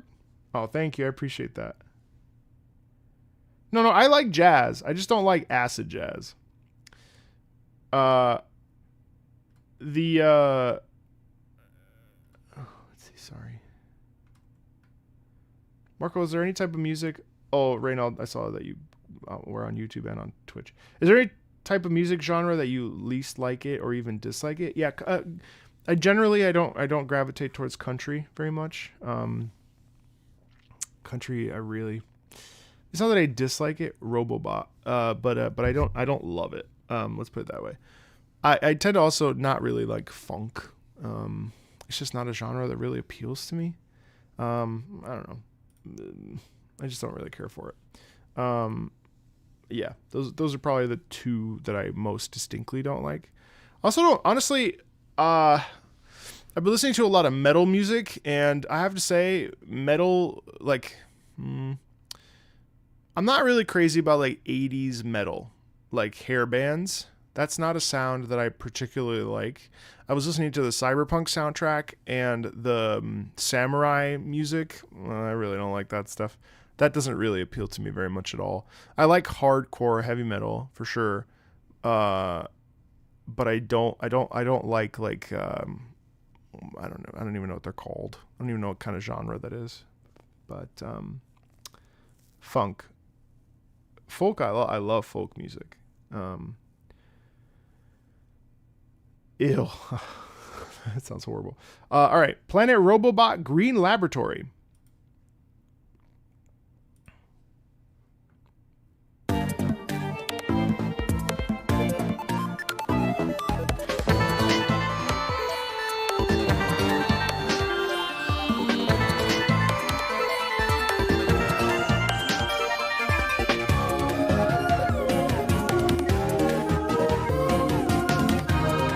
It's your birthday today?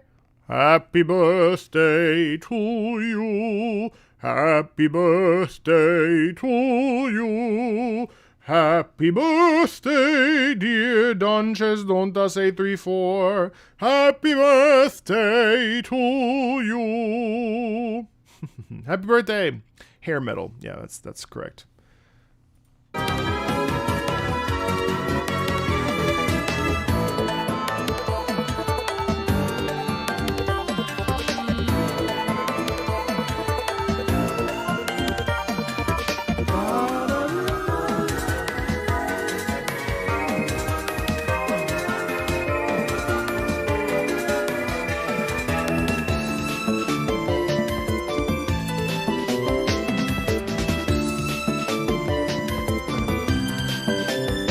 It's a really interesting track because the first part of this I'm not crazy about, and then here we finally move into this basically this dance.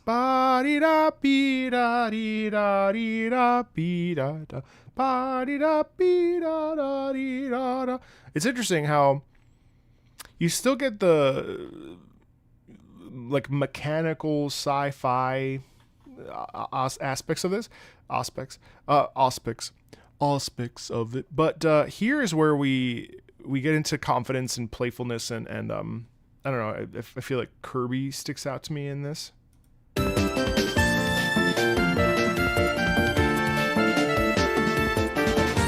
That's fun. They got some triplet action in there.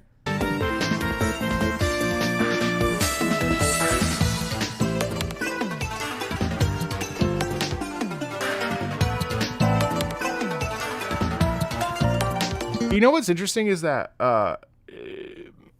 it's really interesting because when this whole like melodic melody and rhythm and tempo ends up sounding like a lullaby or like a piece of music that should have been really positive and optimistic and bright and warm and lovely, but because of whatever has happened to Green Laboratory or Green Lab area, it actually has this like this robotic, there's like a pressure in the sound, and so it feels to me like it's like a deformed of what it should have been, you know what I mean?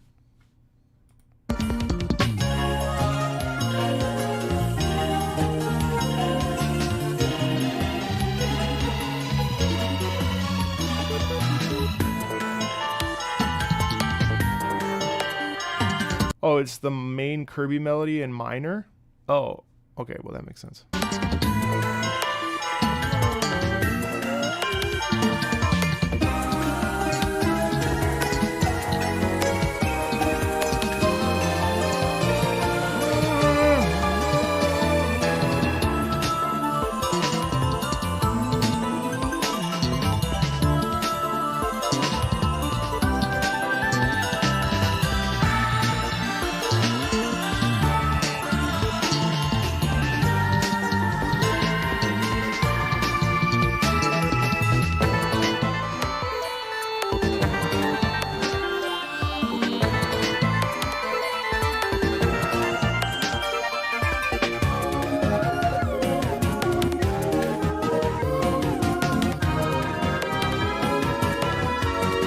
Hi, Bloomberg.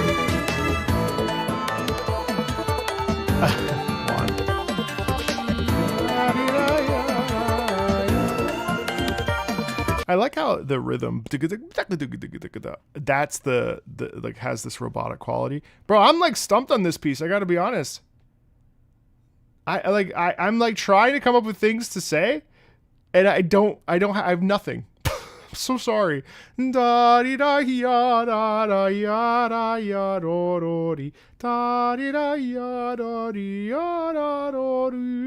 just feels twisted. It just feels it feels like there's like yeah, I don't know. The whole thing, I mean that's basically the vibes that we're in like a planet, we're in a place that used to be one way that is now this way, and in the meantime it's all over, you know what I mean? Like it's kind of falling apart.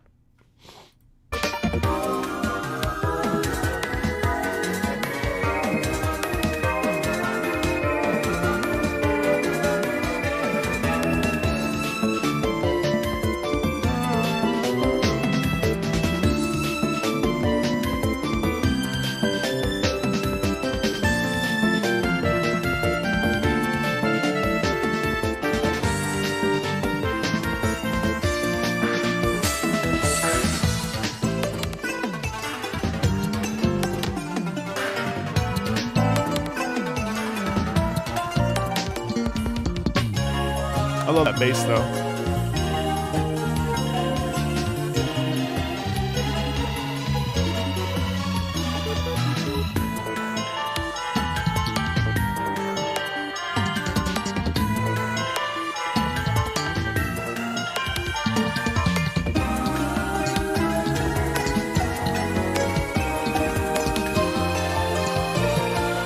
But it's interesting that the tempo is so fast, you know, like that alludes to action. Well, hold on, let me listen to the just for 2 seconds. Let me listen to the original just for a couple seconds. I just want to hear how it differs.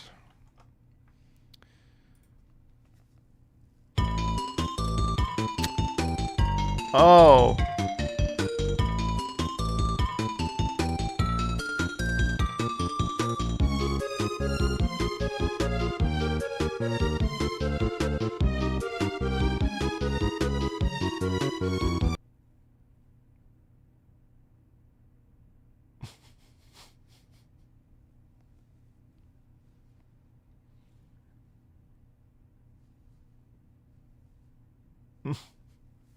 You're welcome, Mom.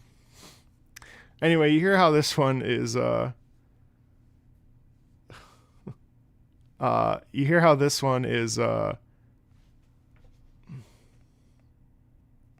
shoot, hold on one second.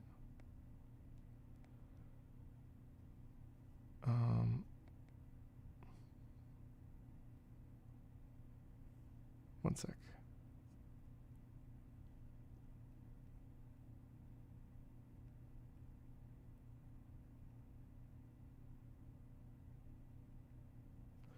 You hear how this one has this obviously you get the desert flare, but there's more melancholy, and there's actually like this balance between sadness and happiness, like almost like Kirby's bringing in joy. And it's interesting though, it's such an interesting melody actually.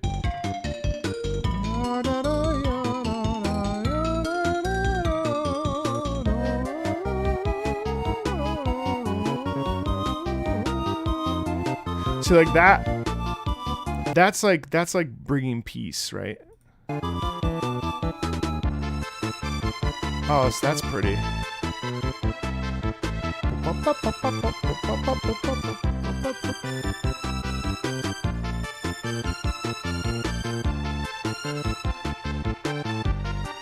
That's really warm. It's interesting how we that's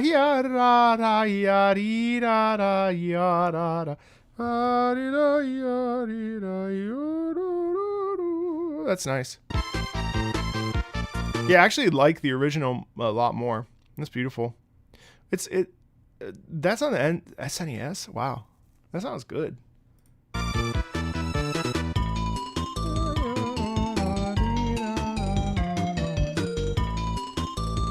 Yeah, like it's still busy. It's because it's on the sort of the xylophone quality sound. That's interesting. Yeah, I like that. That was fun to listen to. I'm sorry I had like nothing in the brain for that one. My brain was tapped there. I enjoyed that. Esoteric Ebb, Days of Yore. The reserved nature of this ending theme stands in contrast to the otherwise wonderfully irreverent atmosphere of Esoteric Ebb. The best parts of D&D, Terry Pratchett, and yes, Disco Elysium all in one package. Hi, Kyle. Let's listen to Days of Yore. I really like this game. I wish I could have the attention span to finish it.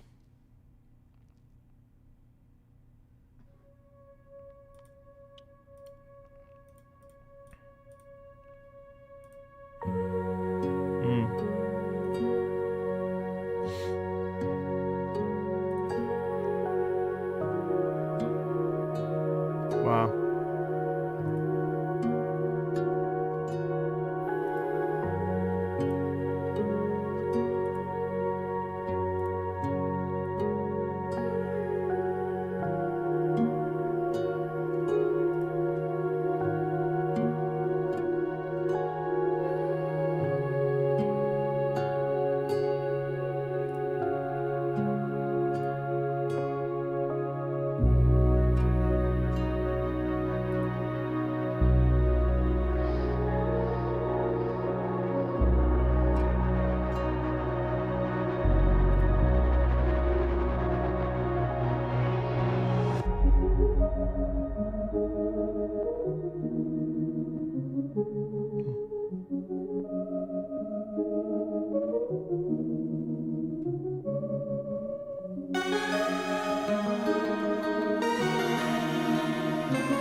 takes me back down.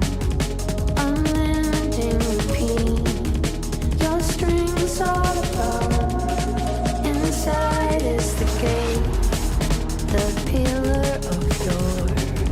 This city's swirling round, swirling round, round, round, round, round, round. We need to keep that air up close. We wanna live by it. Phrase push me closer to you. I wanna live by them. Give me some time. There's some rain break me. Accept the actual change that I might live by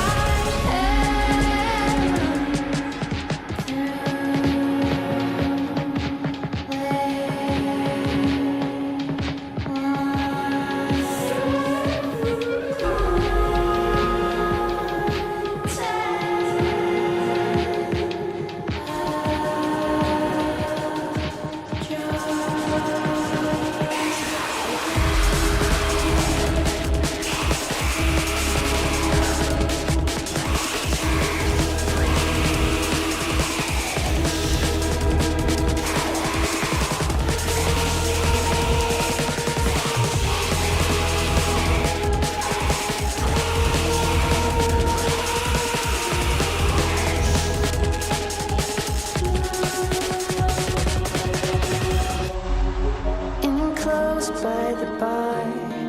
Our myths are no more, contending in time that stems from the core. Inside there's a slave, the pillar of your. This city's final orbit. There's more, there's more, there's more, there's more. We need to keep that air up close. We wanna live by it. Phrase push me closer to you. I wanna live by them. Give me some time. There's some rain break me. Accept the actual change that I might live by.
My God.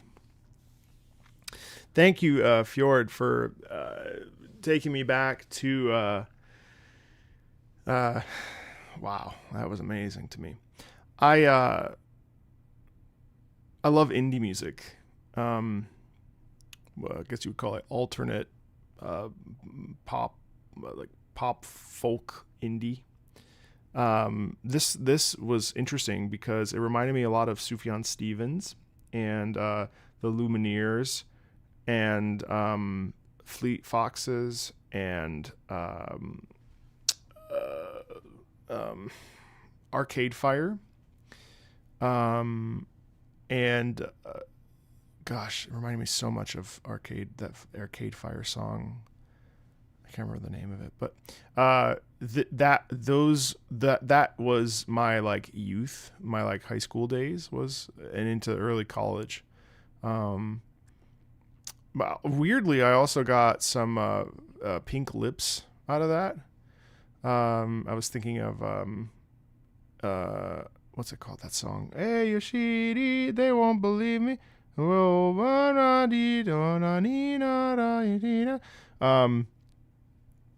Yeah, I was just in a trance that entire time. Sorry I didn't talk about it at all, but you don't need to sometimes. But that was incredible. That was just so. Just reminded me of a time totally gone. Just beautiful.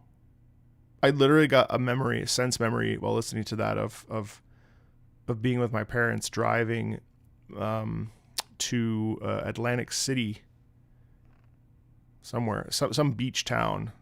I don't know where. Actually, maybe it was Florida. I don't remember. No, I don't remember. It doesn't matter. And it was like 6 p.m. and I was listening to like the Lumineers.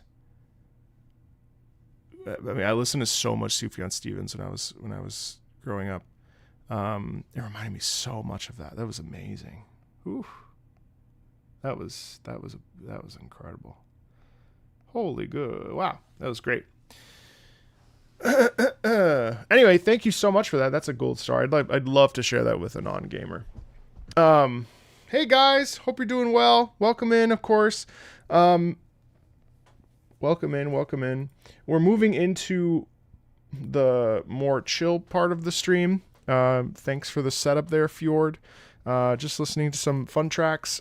Next up on the list is Elder Scrolls Online Morrowind, Xenoblade Chronicles 3, Dead Rising 2, Memento Mori, Heroes of Might and Magic, Olden Era, Conan Exiles, Grandia 2, Alien Isolation, Terraria, Code Vein 2, The Legend of Zelda Link's Awakening, Pokemon Coliseum, Halo Wars, Spider-Man 3, and Sea of Stars. That's the game plan for or one or other of those. That's the game plan for the rest of the day.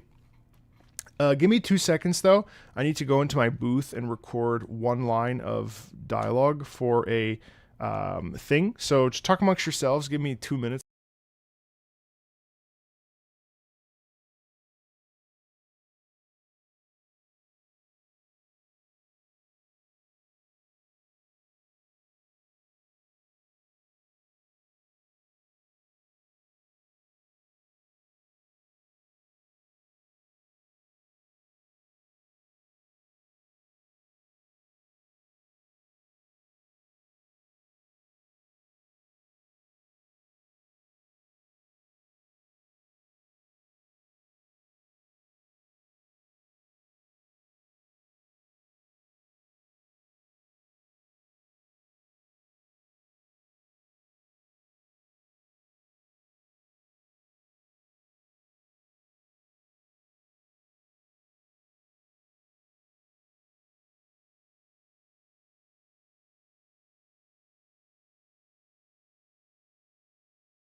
Okay.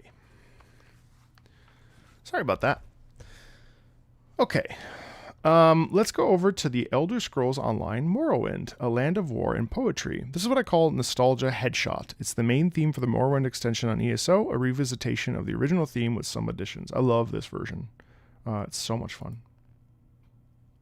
I have a closet in this room that acts as a booth. Yeah. It's got like padded and stuff. It's where I go whenever I read comments about how bad I am at my job. JK, actually, I'm rarely in there these days.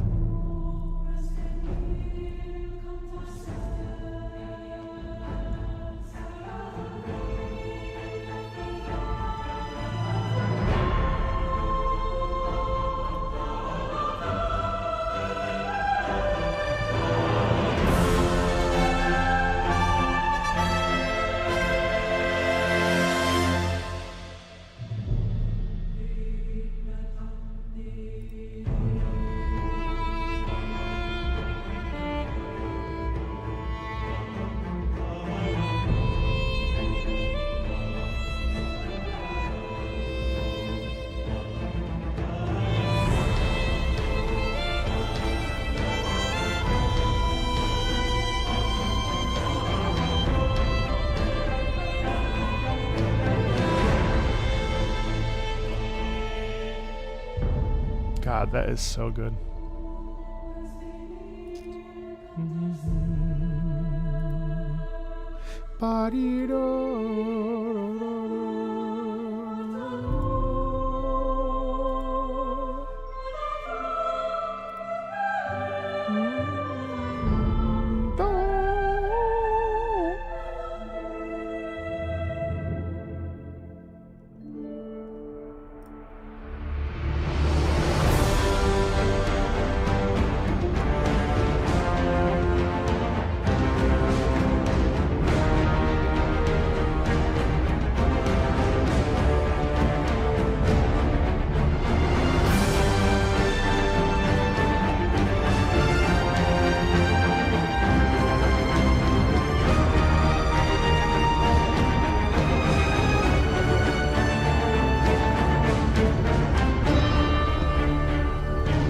Love how heavy the percussion is.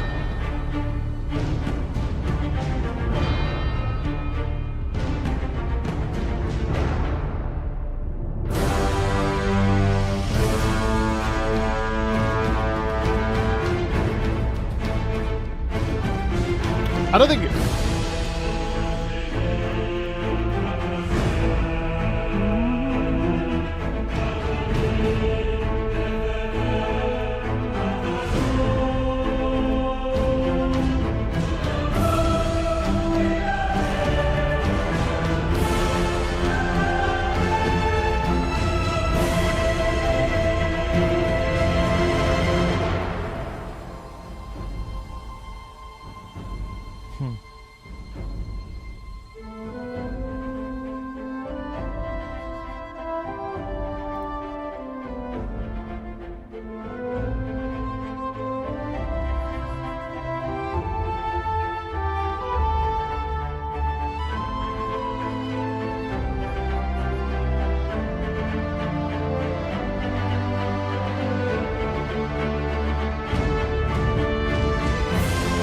there it is.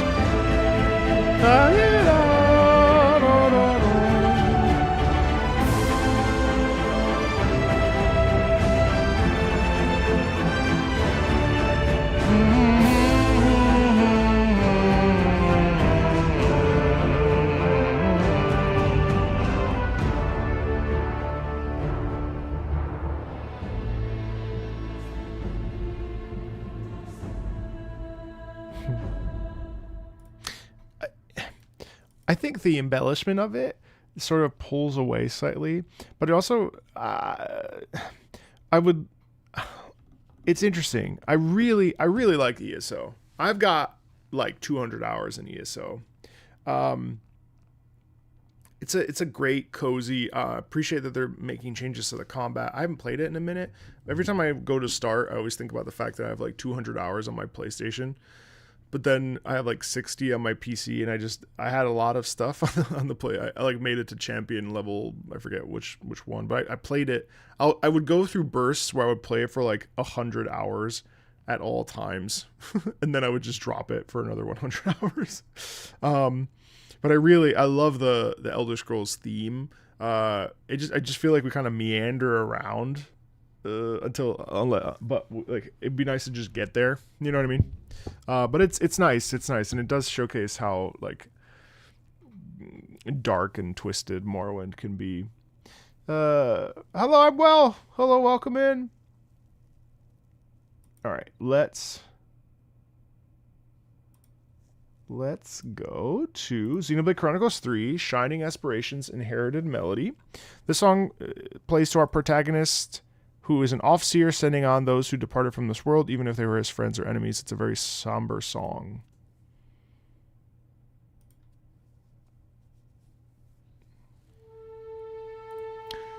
Is this the... Because the main theme of this game is crazy.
There it is.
God.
No! I needed more. Damn it. It's good. It's good, but I wanted more. More. I wish I wanted more. Damn it. Oh, it was so beautiful. My God. So much purity in that. Ugh, I wanted more. Fuck. It's annoying. I'm so like such a convert to Xenoblade now. In fact, I'm pretty sure my video for Xenoblade Chronicles is going to be an apology to all Xenoblade fans because it took me 10 times to start it, and thank God I did. Xenoblade is easily one of my top 10 games ever made now at this point. Xenoblade Chronicles is so good. Ugh, so good. God, that was beautiful. Dead Rising 2, Kill the Sound. The artist who performed the song had quite a few of his songs licensed for use in this game. This song, however, was the only song the artist, Cell Dweller, composed specifically for the game. Cool.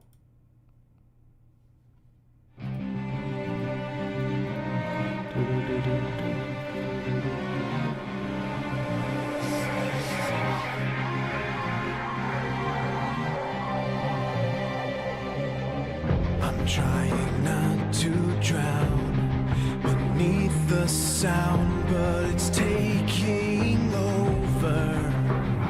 I've tried to shut it down, but it grows ever loud. Two voices in my head, and I want one of them dead, so I can focus on remembering the words you said. Foundations trembling, these voices deafening. Feels like I'm running out of time. I need to help the sound. Rain down, never gonna sound. Simple scale will take you down. Tell yourself inside is suffering. Eject, project, low, take it slow, down it goes. Save yourself, will set you free. Two voices in my head, and I want one of them dead, so I can focus on remembering the words you said. Foundations trembling, these voices deafening. Feels like I'm running out of time. I need to go the sound down, take it all now, I guess. Elevate you go, you can take it all, let it go. Infect, affect now, make it so, let it go. Come save yourself, we'll set you free. Go the sound. Two voices in my head, and I want one of them dead, so I can focus on remembering the words you said. Foundations trembling, these voices deafening. Feels like I'm running out of time. I need to go the sound. I'm trying not to drown beneath the sound, but it's taking over. I've tried to shut it down, but it grows ever loud.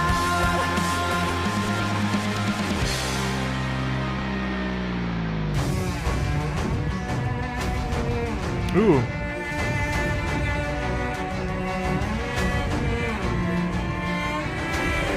Down, take it now. Simple scale will take you down. Infect, project, make it so.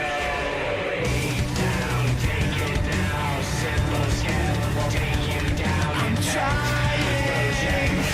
I'm trying. Okay.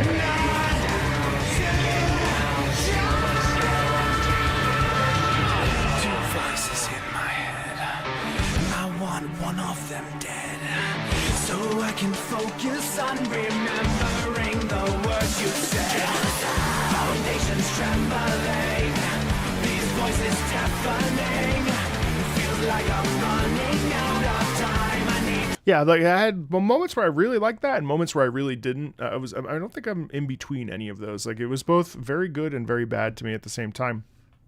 I think partly it's just like it's hard to live in that space while sitting at a desk, like listening to music. Like it's an interesting track in that I like the vocals, but it's so 2000s coded, and 2010.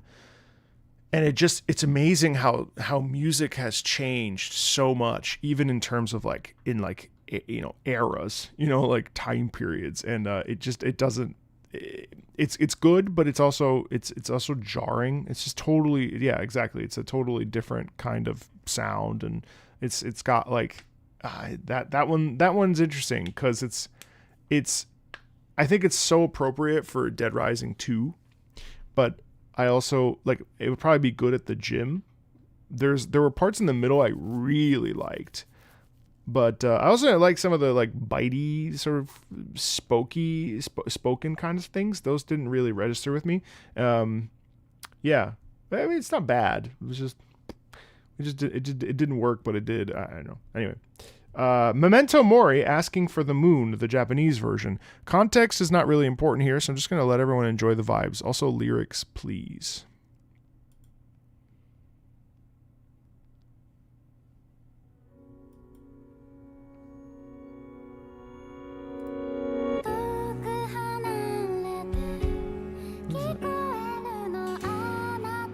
Oop, there we go.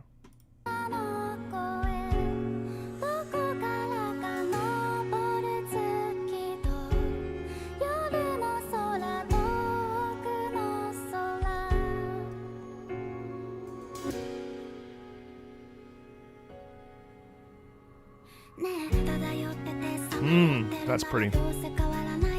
Wow.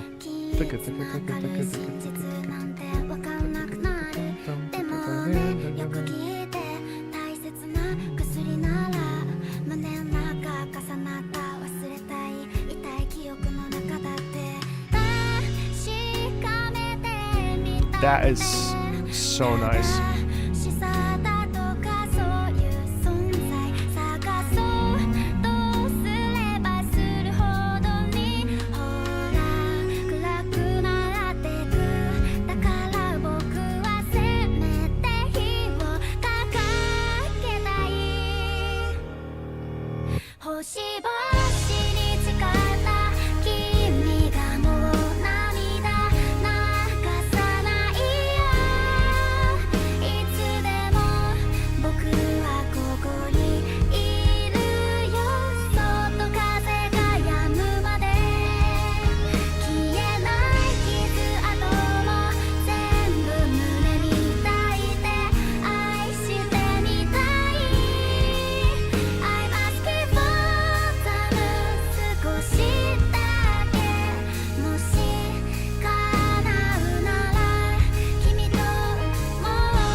God, I love this like spoken part so much.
you're welcome, Shorty. I'm glad you enjoyed it. That's awesome. Thanks for telling me.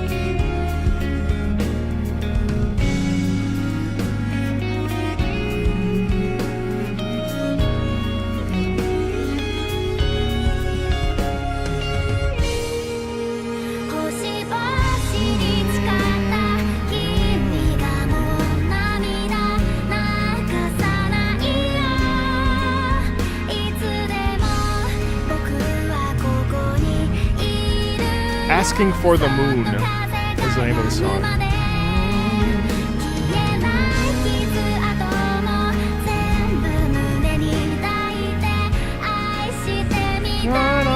That's so pretty.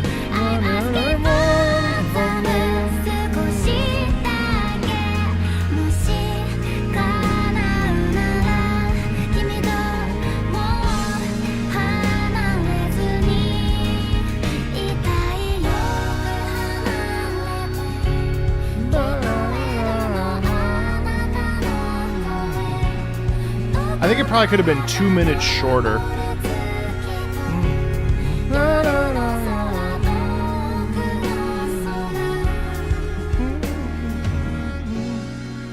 It's quite nice. It's quite nice. This is very nice. It's you know, again, when I was listening to this, kind of like with the conversation we had earlier, some of you may not have been here. I was talking about Japanese music because I get a lot of pushback from folks when certain videos kind of reach a certain threshold where people start coming in that tend to not be a fan of this style of sound or a very Japanese sound, and they, you know, and I was thinking to myself, well, why am I liking this piece? You know. Why is this piece so nice? And I think part of it's because it really wears its heart on its sleeve. I think that's something that this particular sound does. Now, when they kind of lean into this vocal, you know, almost childlike sound, I think that's inherently like innocence. And that's interesting. Like, I don't find that particularly... Now, I don't think that that's crazy. I don't think it does anything overly, you know, interesting, but it's just nice. And I think sometimes in our hunt for like innovation and for things to be bigger and better and this, that, and the other, I think sometimes we get lost in the sauce. And a track like that, it's just lovely. It's just a lovely little song, and it's crazy to me that there are people that would like very strongly dislike that because of this, that, and the other. I don't know why people come to certain things with their own, you know, I guess predispositions, and like I don't know where those come from, but that's quite charming and extremely peaceful, and I liked it. You know, I don't know, I just thought it was really nice. It's just that was really warm, I think. This is a theme of a character, yes. Very cathartic, absolutely, 1000%. But I liked that. That was very charming. Okay, so Heroes of Might and Magic Olden Era. I've actually been excited to listen to this because I actually started so I didn't know that Heroes of Might and Magic was like this, where you like explore a map, kind of walk around. It reminds me a lot of Warcraft 3, but then you like pop into an instanced battle with like your troops. I really, really, really, really don't know if I'll have time to sit down and play this game the way I want to. But Heroes of Might and Magic Olden Era is a lovely game.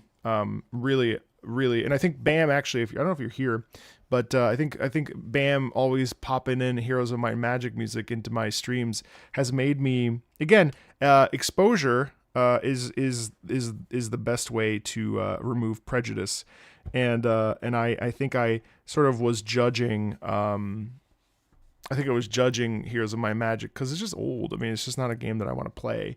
But experiencing a 2026 version of it has been really fun. So this is Hive. Heroes of Might and Magic Golden Era finally goes into early access on April 30th, which means by the time you're reading this, I'm most likely no longer among you.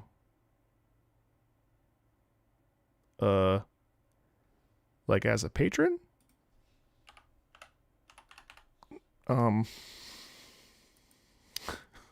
Hold on.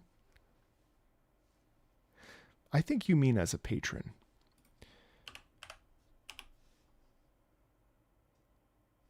Probably.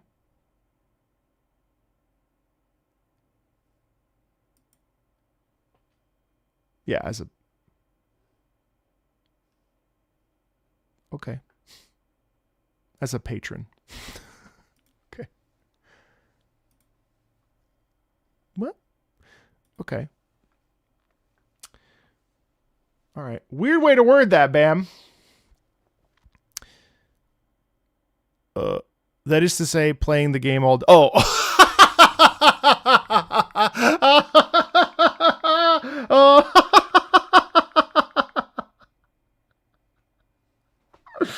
Bro, fuck me up. Oh my god. Oh shit.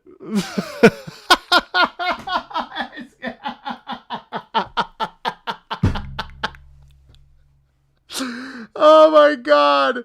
Holy.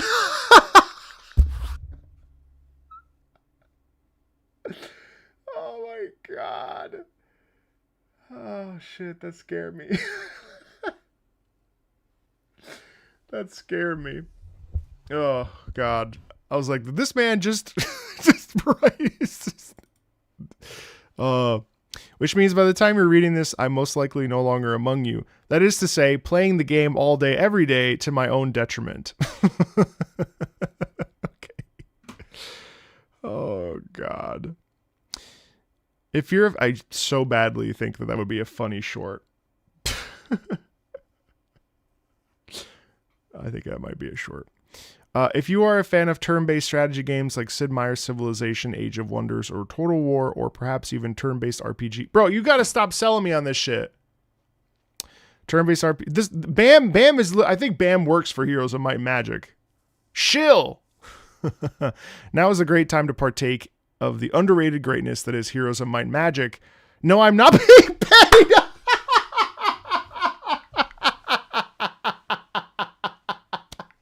Bro, we are having a conversation right now. Oh my god. That's so funny.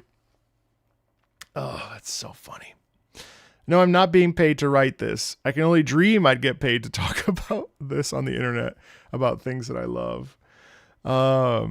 Anyway, today's track is the town theme of the Resident Fire and Brimstone Hell faction. This time, instead of more classic-looking demons, they went with devil-worshipping alien bugs, led by a humanoid queen who even has an in-game ability called Promise of Love, man-sized parasitic grubs, hornets the size of 2 men each, car-sized scorpions, bus-sized lava-dwelling worms. Fun for the whole family. Embrace the whispers in your head. Your master is waiting. ... So the way that Bam talks about Heroes of Might and Magic is the way I talk about Ace Combat, and I can't fault Bam for it. Did think that they died though, so Bam, thanks for that. Excellent. Let's go. Yo, Sly, what's up, brother? Oh yeah, that's spicy. You know, actually, you know who wrote this soundtrack is Chris Velasco, who was a part of the FromSoft team for Bloodborne, I believe, and certainly is credited for it, if I recall, and also Lords of the Fallen and a few other games. I mean, just all around great composer. So it's cool to take the torch, the Paul Romero torch. Amazing. Hell yeah.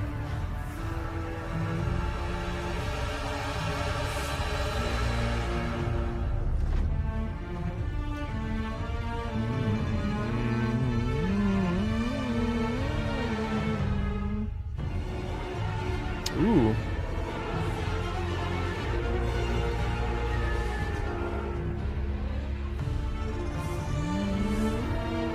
But this is the newest one, Zav. This is the one that came out a couple weeks ago.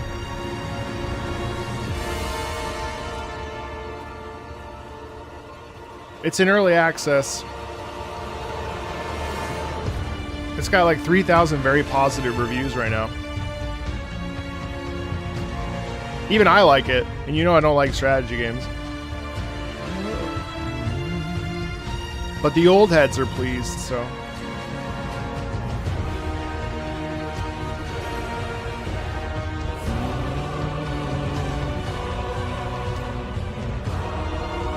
I think I might play it this weekend actually, because this looks it's charming. I love how rich this is.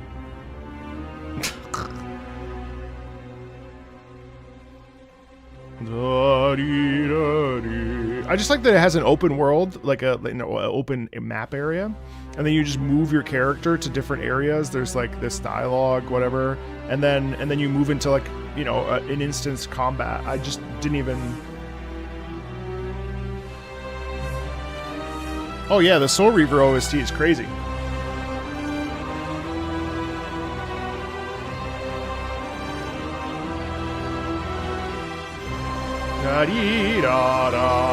So much. It makes sense that it sounds like this, given the descriptor invoking the devils, as it were. Really interesting. It's nice. Oh, I want to play this now. Shit, I'll play it this weekend. Nice job, Bam. Not only I think you were dead, but now you've convinced me to play Heroes of Might and Magic more than I already intended to.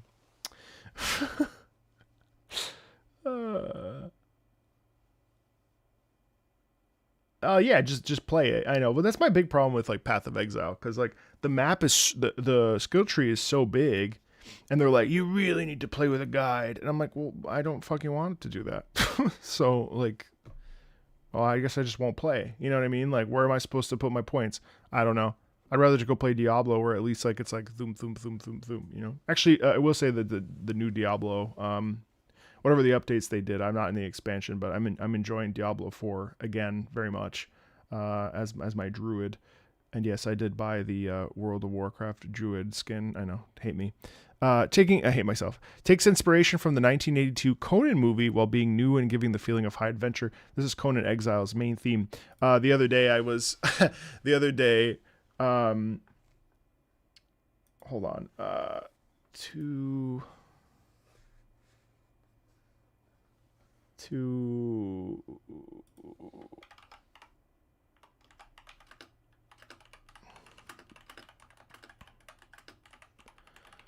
So the other day I wanted to try the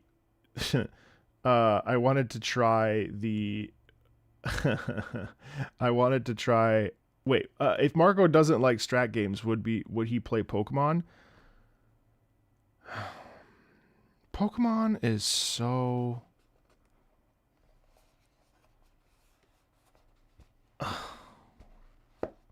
I want to like Pokemon so much. I really do. I genuinely want to like it so much. And I just don't. And I think it's okay to admit it. I think the music's good. Yeah, I know. Just spam the same move. I mean, it's definitely more of a JRPG than a strategy game, I would say. But I will say, Tofu, if you're gonna come in here and just be a sour puss, then you could just leave. I'm just kidding. You don't even say hello. You just come in, drop your opinion. I will say I am playing Pokemon Black, and there's Pokemon Black 2. So, I'm excited to play this iteration of Pokemon. I think that this might be the Pokemon that I actually like, because and I do like Ultra Sun though. Hey Jiffy, I do like Pokemon the Alola region, so those are fun. Hi Marco, sorry for being rude. I need to learn from the French. Bonjour. What are you saying? But I'm excited for Winds and Waves. That seems like it could be interesting. Especially now, the game made for the Switch too. I don't know. I always give games the benefit of the doubt. So anyway, going back to Conan Exiles. Oh, you're playing through Diamond and Pearl? Yeah, I did buy Brilliant Diamond, just to check it out. I was playing through Conan Exiles. We were on the couch, and I had my laptop in my lap, and I started playing Conan Exiles Unreal 5's update. And the first image you see is your character, potential character, up on the crucifix, stark naked. And of course you can make their pee bigger or smaller. Naturally, I went with the biggest possible. But then it was actually I went with the normal sort of average pee. But it was funny because I was walking around, and like when you start the game, there's all these like unconscious bodies from players that are like, you know, just starting the game or like have stopped, you know, because the body sort of lays down when they exit the game, when they're unconscious. And I look over, and I tell you, I saw the biggest dong I've ever seen in my entire life on this guy. This guy had an elephant dong, and I just was like, bro. And you just know that it was like some dude. It was like all dong, no balls. And I was like, man, you got to know that that's like some 22-year-old that thought it'd be hilarious to just have the biggest pee possible on this random Conan Exiles character. And it just was so funny. The size joke from yesterday? No, I'm telling a new group of people. Let me tell my dong joke. Who starts a conversation like that? Brother, we've been going for 2.5 hours, bro. We're in the thick of it. They say that this is actually when the most people are on a stream. It's right now. So you've been here. This is just me coming in. I'm just talking now. You weren't here yesterday. Exactly. Sly wasn't here. He was too busy playing Ace Combat Infinity. But so anyway, this guy had a huge dick. And it just was like, wow. The things you can do. Just crazy. Huge elephant dong in Conan Exiles. Anyway, let's listen to the main theme, which is actually great.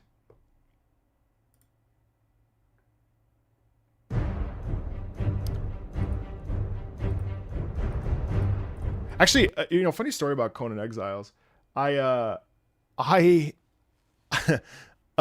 asked if you just joined the stream.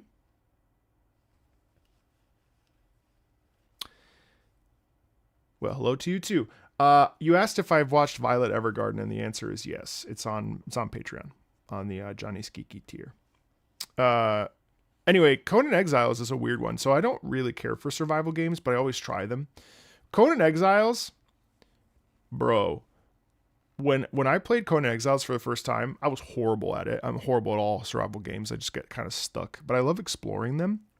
I played Conan Exiles like I was possessed. I don't know why, but there was something about like collecting like human workers and hunting for meat and killing alligators that I don't know. Like I was obsessed. I was not efficient, but then I played with some guys that had already built like within 12 hours had built like a massive stone, like barricade home and whatever. And I'm over here in my little like wooden hut. What are my top 10 video game themes? Okay, well, Striker, I'll give you Ezio's Family. I'll give you You're Not Alone from Final Fantasy IX. I'll give you Unsung War from Ace Combat. This is impossible. I don't know. I'll give you City Ruins from Nier Automata. I'll give you, that's 4. I'll give you Ludwig the Holy Blade. I'll give you it's impossible. How the fuck do you do this? I'll give you Engage the Enemy from Xenoblade Chronicles. I'll give you oh my god.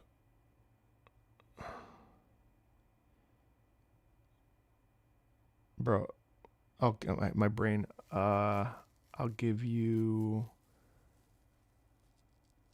That's really hard, dude.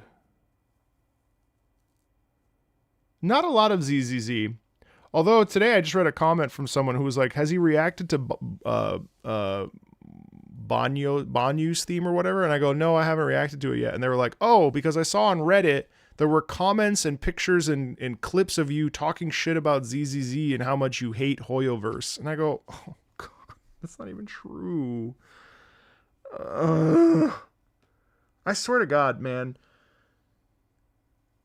Oh, Rivali's theme, yes. Gerudo Valley is I was like, yeah. I don't hate Hoyoverse games, but I do strongly dislike a portion of the Hoyoverse community because they are crazy. They are crazy. Why are they so crazy? They're crazy. What's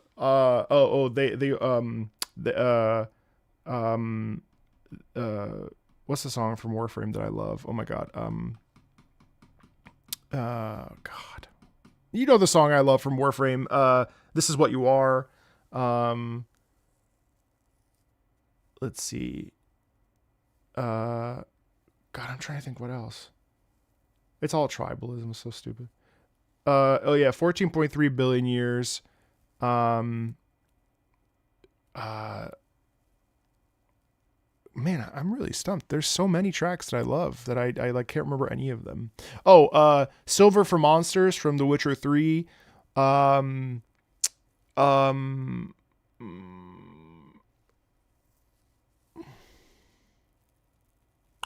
don't know. Hey, Xenomorph, what's up? You like Deviri more? Have I tried No Man's Sky? Yeah, I've reacted to some of the songs from there, for sure. Yeah, the Warframe one is amazing. Oh, I do really like what's the song? Yeah, you know, E33 is a fun one for me because I really like Shala's theme, thank you. Shara Ishvalda, phase 2, I love. Proof of a Hero, Nay, the honor is all ours. Enjoy your lunch. I really like that song. Well, I don't know. Anyway, lots there. Expedition 33 is an interesting one because I love it and I enjoyed it, but I think it's actually bumped past. It's like in my top 30 games. I don't think it's in my top 10, and I'm not even sure that I think it might be like 19th. Like, I don't know. I'm not soured on it, but discourse around it and people telling me that it's a crime to not include it every time that I do a video has gotten a little annoying. So it's kind of like my personal taste on it is like very good, but then everything around it, it's like Final Fantasy VII. It's like, I don't want to hear anything about Final Fantasy VII ever again. That the discourse around Final Fantasy VII and who dates Cloud and who's Clefairy or Clarith or whatever the fuck. It's like up here. Like Final Fantasy VII is the first Final Fantasy I ever played. Love it. Over here. Fucking awful. I rewatched Final Fantasy VII before Final Fantasy Rebirth came out. I watched someone play it, like just the cutscenes and stuff, like a movie, and I was like, holy shit, I can't believe I played this when it came out. Like this, what a seismic piece of media.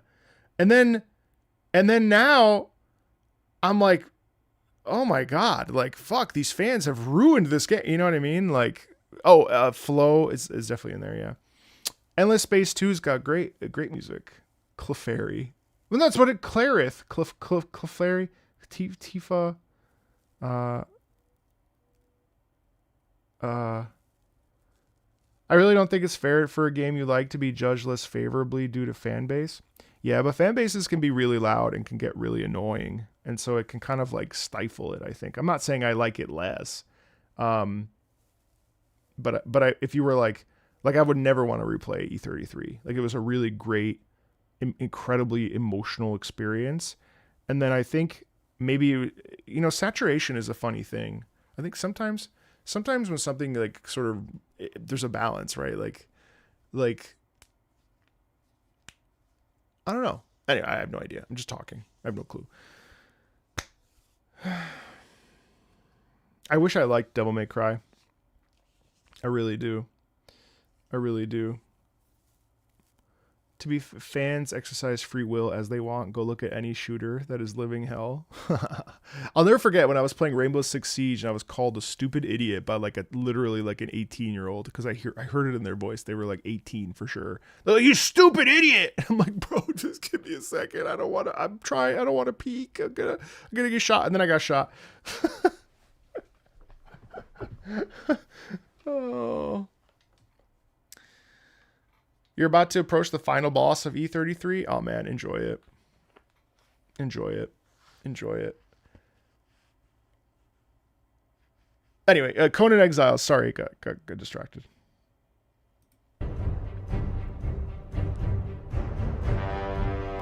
I don't want to give too many hot takes here, okay?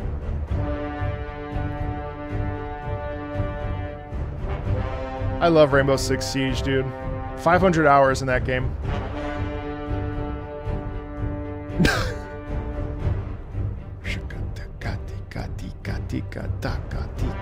I love the brass in this so much.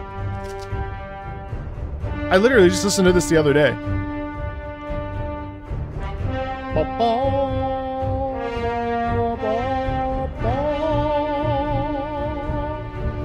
Yeah, I've been playing a lot of Deadlock.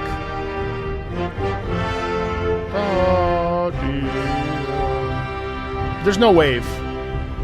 Play it when you're able to. There's no wave.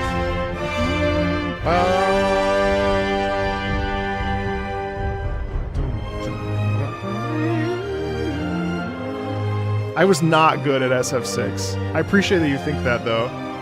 Yes, Deadlock is great. I want to film a video about the music next week.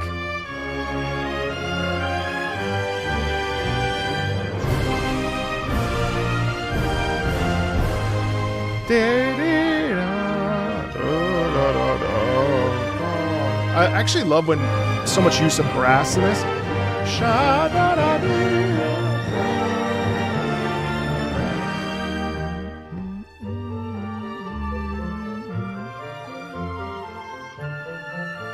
Also the bassoon in the back. I like this track tons. Actually, I'm going to gold star this track. Thank you. This is a great one.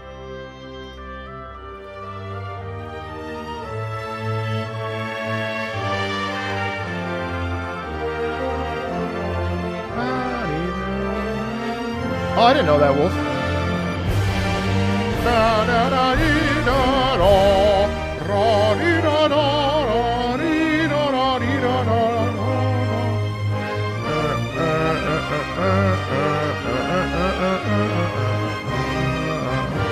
I just love brass forward pieces like this. And then hear the sharpness.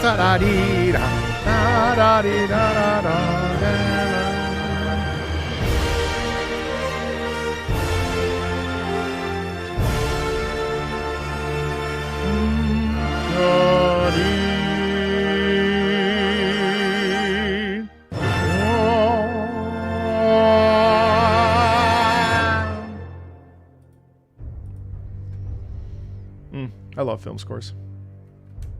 I hate when people are like, film scores and classical music. I'm like, bitch, they're the same fucking thing.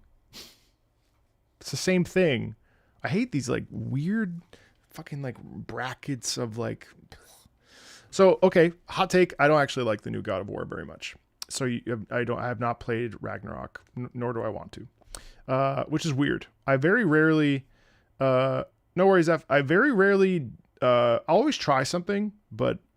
Yeah, I don't get me wrong. I enjoyed God of... No, it was fine. I played it once. I played it twice. I watched it once. No, I played it once, watched it with my wife once, and then I was done. But I also don't... Even the originals, I don't like that kind of gameplay. Hack and slash is so boring to me. It's part of the reason I also don't like Devil May Cry. Because I get bored. I just get bored. Like, yeah, there's some like skill personalization and skill expression that's definitely there, but I just don't. I would literally rather play I would literally rather play the beginning of any MMO than play a hack and slash. It doesn't matter if it's Bayonetta, Devil May Cry, Metal Gear Rising, any of it. I just don't care at all. I just don't care at all. Which is why I love Dead as Disco, which, if you guys didn't know what that is, it sounds like I'm pivoting to an ad. So funny. Which, speaking of, but Dead as Disco is sick, because Dead as Disco is a hack and slash rhythm game. Kind of. It's more of a beat 'em up, But I've been playing this. I'm basically done with it. There's a couple things now, but like I don't want to play this because of the copyright. But essentially, you punch and it all kind of matches to the music, and it's like basically the Batman Arkham combat system, but with rhythm, with a rhythm game. It's so good. It is so good. It is so good. I finished up the bosses today, the idols. Love the music. She's my favorite. They have this wonderful K-pop song in there. And then the rap song too is phenomenal. I think these are covers anyway, but just an incredible game. I can't wait to see how that goes with early access and into release. But for now, I think I've done what I wanted to do. 4 hours is pretty good. I'm happy with that. It was so much fun. So much fun. I actually think so it's not like Hi-Fi Rush. It's not dissimilar, but it's not the same. You know what's funny? I actually didn't care for Hi-Fi Rush. I don't know why. You would think I would have liked it. But did I do the challenges in songs? I did like half of them. What about Earthbound? But Marco, I thought you didn't like disco. Well, this song is so unapologetically corny, it always makes me feel like a kid again. Composed by Noriyuki Iwadare. This is Fight version 4, the final fight from Grandia 2. Another game I really ought to play.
Shadow Hearts Covenant? I have not.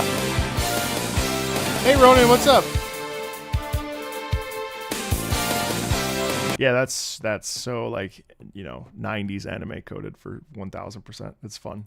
I also love how like it's in your face and like ba-da-da, dee-da-da-da, ba-da-da-da, let's go, bitch. You know what I mean? This is fun. This is fun.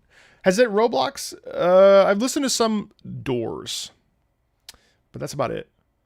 I watched this channel, likes a lot of game music, but I've yet to know your number one game. Oh, Lunar, that makes sense. My number one game is Final Fantasy IX. My number two game is Metal Gear Solid. My number three game is The Witcher 3. My number four game is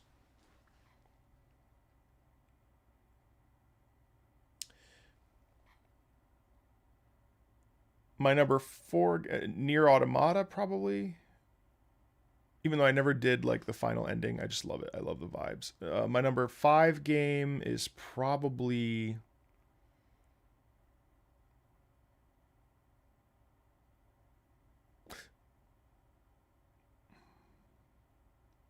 Bloodborne?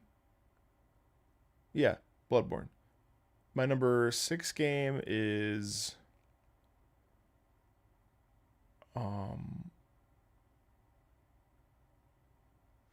great question.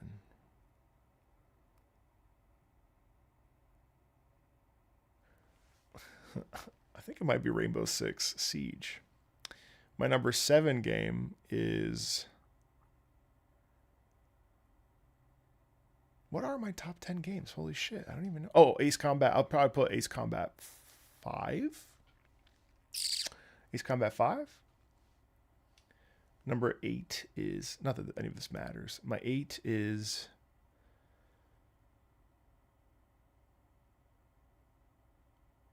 Monster Hunter Sunbreak. But I'm not talking like hours played. I'm just talking like connection to. And then I think my number 9 game, did I say Sunbreak? No. Number 9 would be, oh, I'm sorry. I'm so sorry. No. It's Final Fantasy 9, Final Fantasy 9, Metal Gear Solid. I'm sorry, top 3. I'm stupid. Metal Gear Solid, Red Dead Redemption. I'm so sorry. Those are my top 3 games ever. Then Witcher 3, then Bloodborne, then, yes, that's correct. Then Nier, then Ace Combat 5, then whatever else I said. Then Siege. Do I get asked pretty often? What do I think of Elden Ring? I think Elden Ring is a wonderful experience to be enjoyed one time. I don't think I'll ever play Elden Ring ever again. I prefer the linear stuff. Yes, I have, Wheezy. Somewhere on these. What are my top 3 games with regard to soundtrack? Bloodborne, not in order. Bloodborne, Final Fantasy IX, Nier Automata. Yeah. Okay. Alien Isolation, The Killer. I was quite pleased with how unsettling you found the first part of Alien Isolation soundtrack, but this main theme was just the tip of the iceberg. I'm tempted to explain. You're living up to your name, the context, but I don't want to spoil. You know what? I think I'm going to watch Xeno. You know what? Because of you, in honor of you, Xenomorph Hugger, I've never seen Alien. I think I will sit down with my wife and I will force us to watch Alien this weekend because we are having a weekend to ourselves. So I will report back to you next Friday. I'm tempted to explain the context, but I don't want to spoil anything, especially if you decide you want to play this someday, which I highly recommend. Probably around Halloween, I would say. I've been avoiding this one, Alien Isolation. So this is The Killer. The Killer from Alien Isolation. It's not that I don't like Elden Ring. I think Elden Ring's a beautiful game. But it's not my favorite of the FromSoft. I think it's a vast, beautiful, expansive, interesting game. I think Bloodborne is the tightest, though. Bloodborne is absolutely the tightest of the FromSoft games, where it's difficult but also extremely oozing an aesthetic that I just adore. And chat, I love paradigm shift games. And so Xenoblade Chronicles, Warframe, Final Fantasy IX, Bloodborne, Final Fantasy XIV, Shadowbringers, kind of sort of mostly. Oh god, there's Expedition 33. I'm trying to think what other games, like, you think you know what's happened. Inscription, kind of. I wasn't actually crazy about that flip, but anyway, I don't want to spoil that. Well, all of these games. Honestly, even Wuthering Waves had a paradigm shift that I really liked in 3.1. So I love paradigm shifts. I love when we go thoop. Expedition 33 just hasn't stayed up there. I don't know why. I haven't figured it out, but it's definitely shifted up to maybe like top 20, top 30. No Warhammer, no. And Sekiro. Sekiro is probably in my top 10 too. Once I finally committed to Sekiro actually, I think, you know what? I think Bloodborne as an aesthetic is probably the best to me, but Sekiro in terms of gameplay is probably actually in the top. I'll probably put Sekiro like the top. Yeah, I know. 20 games in your top 10. I just like games, dude. I just like games. I just love games. People act like I'm like obsessed with Wuthering Waves. Wuthering Waves is a great game. It's probably not even in my top 20. I just really love it. So like to me, it's just like I love cakes. I love all the cakes. Like I've made this comment before, but you know, I'm not a cheater. The only place I cheat is on my video games because I can never commit to one game at a time. I want a little bit of this. I want a little bit of this. I want a little bit of this. I want a little bit of this. I want a little bit of this. I'm a one-woman man, but boy, do I love to just grab and have a slice of the pie. I'll play a new game every day. For Song Rex on the Patreon, is it just like an infinite long queue from a forum? Great idea for a stream because I'm sure... No, it's every Friday we have a Patreon live stream and we just listen to music that the Patreon suggests. Every Friday we do that. It's also welcome to everybody. Also at that, I watch anime, and so there's a tier just for anime stuff. Yesterday we had our first, it'll be a bi every other month, but our bi-monthly anime OST listen over on Patreon, exclusively for Patreon. And then I'm gonna take those videos and chop them up, and then they'll go on the anime channel. So that's the plan. I'm banned from praising a game's good aspects. People really think they have authority over someone's enjoyment. Oh, I shouldn't. If you were to make an indie game, how would you go about doing the soundtrack? I would hire somebody really good. I would hire somebody really good. If they think you only like Woo, I say it's obvious they don't watch you that much. No, I know. It's true. I love games. I started playing Genshin again today. Don't tell anybody. It's because of my mods. One of my mods was like, Genshin No Cry is actually good. And I was like, don't do this to me. And then now I'm playing it again. And I would hire someone, but I would make a horror game, actually. I would make a horror game about the experience of being an opera singer. I already have the idea in my head of how distorted and disgusting and horrific I would make the monsters. They would be brutal. They would be brutal, and it would all be psychological horror. I think I'd go the Junji Ito path, and I'm a very nice guy, but this brain can be pretty horrific. It would be. I don't know what it would be like, but Silent Hill 2 is also on my top 20 list, and I'll find myself stopping and thinking about Silent Hill 2, like. I'll be like going to pee and I'll just be like, oh, Silent Hill 2. Like Evangelion is always up there as well. I'm just like sort of spitting about Evangelion or whatever. I'm like, oh, Evangelion. Anyway, all right. It was Lenny.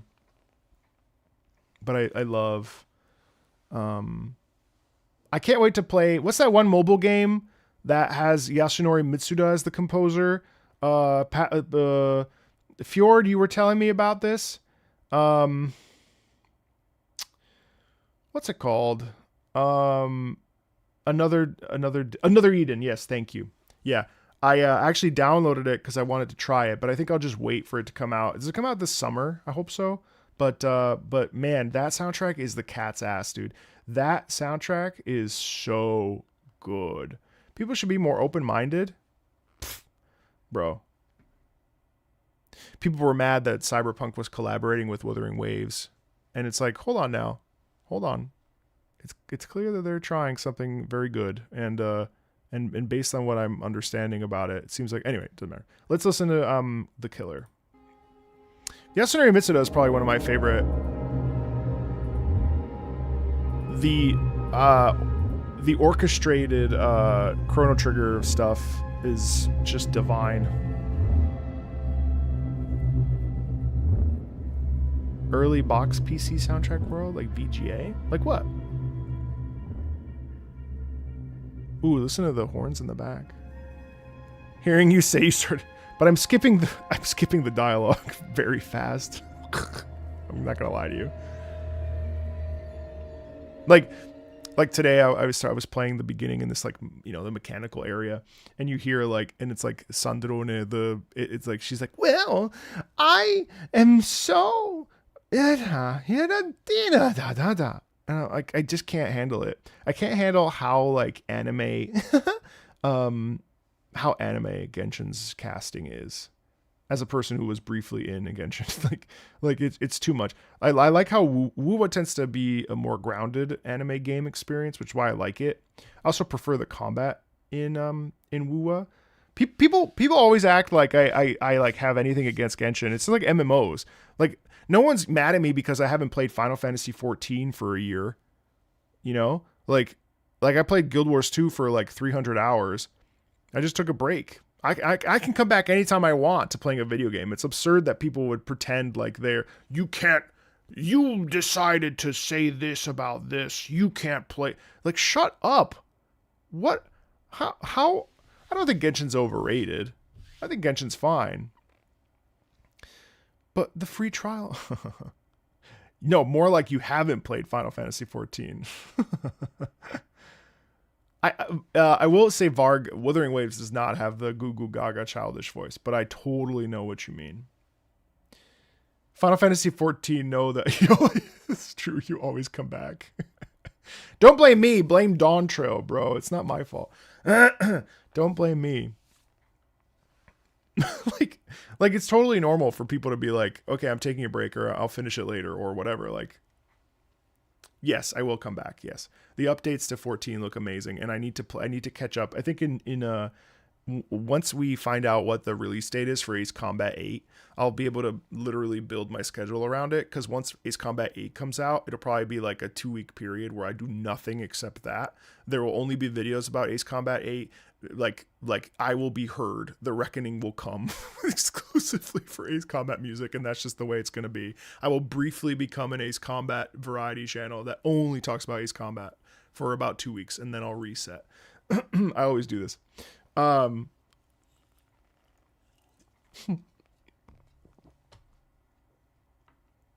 But yeah, MMOs. Some people just don't like MMOs. I love MMOs. I would much rather farm. There's this new game that came out. There's some server issues that really suck, but it's called Farever. Farever. Really cute MMO. Small team, apparently. Kind of indie. Jesus Christ. I'm so sorry. That was very loud. Like, super simple. Very fun.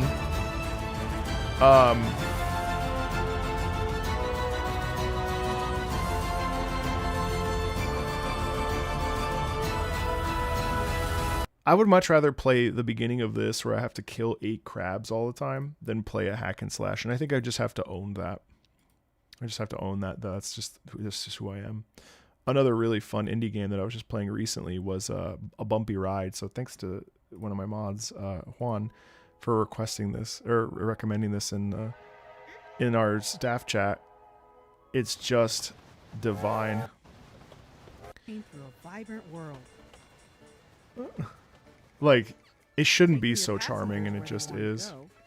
You just literally just pick up passengers, deliver them. As you ride, you explore the map. You use this lever to control the speed. There's a whistle. Easy to run into trouble. You know, it's adorable. Mixtape? Yes, I'm going to be playing it. Although, to be honest, I didn't have... It's funny, the discourse on Mixtape is very interesting because it's like, you know, white suburban Americana and like what it's like to grow up in that. Now I grew up in suburbia, but I grew up as an Italian American. So like my experience with Italian parents, the first generation born in America, in the United States, like I probably don't have the same frame of reference for like even the game, but like why wouldn't I not just try it? You know what I mean? Like, when was my last Stendhal syndrome moment? Crying at art? Oh, I just cried last week watching Your Lie in April. Episode 3. Am I into racing games? I am into Forza. Hey, Croyles. I've been watching your YouTube videos since you started. Bro, thank you. And I do not know why I never bothered. Well, to check your Twitch. Well, I'm also on YouTube right now. Live. But thanks for being here. There's a lot of new first-time chatters in here, guys. This is like I said earlier before you all leave again. I'm kind of surprised. We've been doing these streams every Friday, bro. I'm here. I'm here. I'm here. That's my job. My job is to be here. Your job is to choose to show up. And if you guys want to join the Discord and hang out and know when I'm live, check out the Discord. Will I be playing Forza? Yes, I'll be streaming it when I get back from my honeymoon. Every Friday is our hangout. And I actually love these days because I get to hear new music all the time. Or old music, which is great.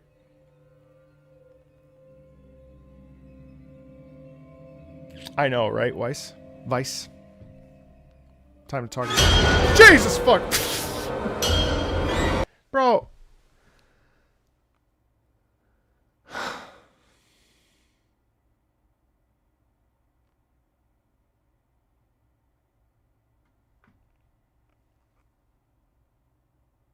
Are you fucking kidding me, Xenomorph?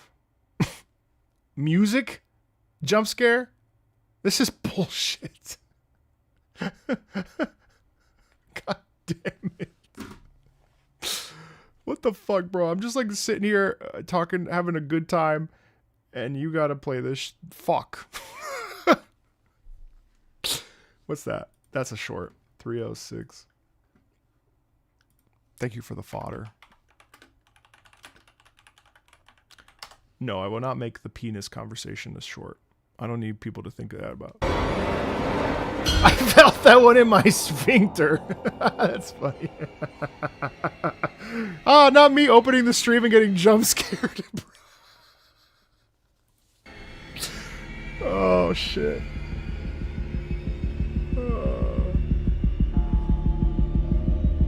I think I did, Kramen. I can't remember the timestamp. Yes, 2 hours. Yeah, that was 2 hours in. Listen to this. I'm missing the context about the penis conversation.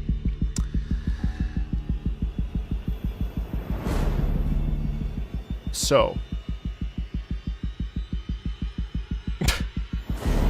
It actually is hilarious to have. Yeah, that's uncomfortable. As a person who used to get severe palpitations, this is horrible.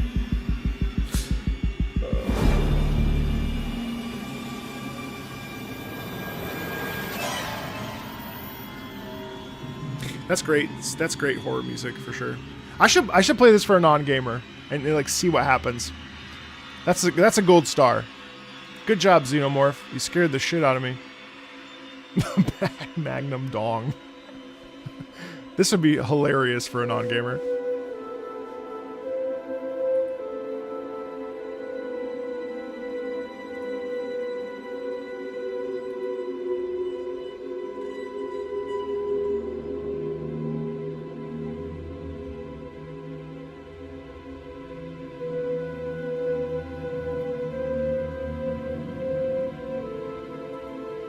This reminds you of Alien Isolation? Boy, do I have news for you. Because if you look down to the left, that's what it is.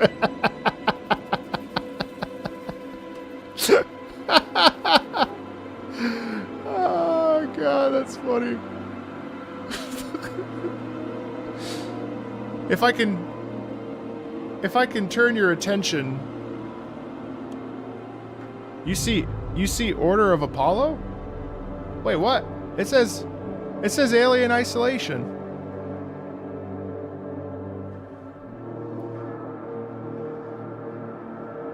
Oh, it's because so Order of Apollo is the YouTuber who uploaded the soundtrack. No, you're not dumb. I was being funny. Bro's like, I've been watching you since the beginning. You seem like such a nice guy. Comes into stream, gets insulted. Bro's like, I've been a part of the community for so long. I love your videos. You were unsubbed? For some reason I was unsubbed. I say that to people all the time that I decide to unfollow, and then I want to talk and then I refollow. So it's okay. It's okay, Cube. Cube, you unsubbed. That's fine. Oh, odd. I'm unsubbed too. All right, guys. I get it. The channel's changed a lot over the last 4 years. Maybe everyone was unsubbed. Okay. All right, guys. I get it. It's fine. You don't like me anymore. It's okay. It's not like I need people to watch my videos to live. Whatever. You're unsubbed. You're unsubbed, but wait, what? You're all unsubbed? What happened? Wait, really? Thank you, Kat. Wait, Cram and Rate, really? You weren't subbed to begin with?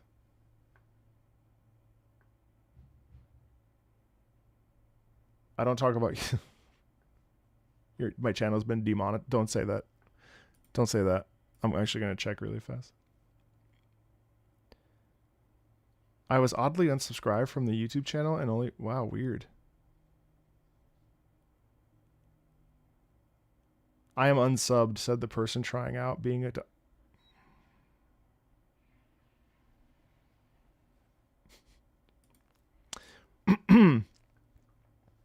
Actually, this month, so there were every single non-gamer episode that I put out last month, so 4, was copyright claimed falsely, right? And so last month was my like worst. I don't make like money out the ass, obviously, but like last month was I'm not like rich. But last month was the worst revenue month. Speaking of unsubs, that was scary. I was like, oh my God, why? And it's because every single non-gamer. So like a 128,000 view video, which normally would make, probably like a couple $100 by now. Because it was an escrow waiting for the copyrights to vanish, has made $8. And that's the case for pretty much all of them last month, which is sucky. Even the most recent one with Amy that we did last, so I'll show you. So the video with Amy last weekend has crossed 100,000 views in 7 days, which is amazing. Good subscriber count, great watch time, $7. Because of copyright, false copyright. So it's very, very annoying. So sometimes you just gotta ride the wave. I just treat it like a normal. It's just a freelance job. Does it make it better if it's live?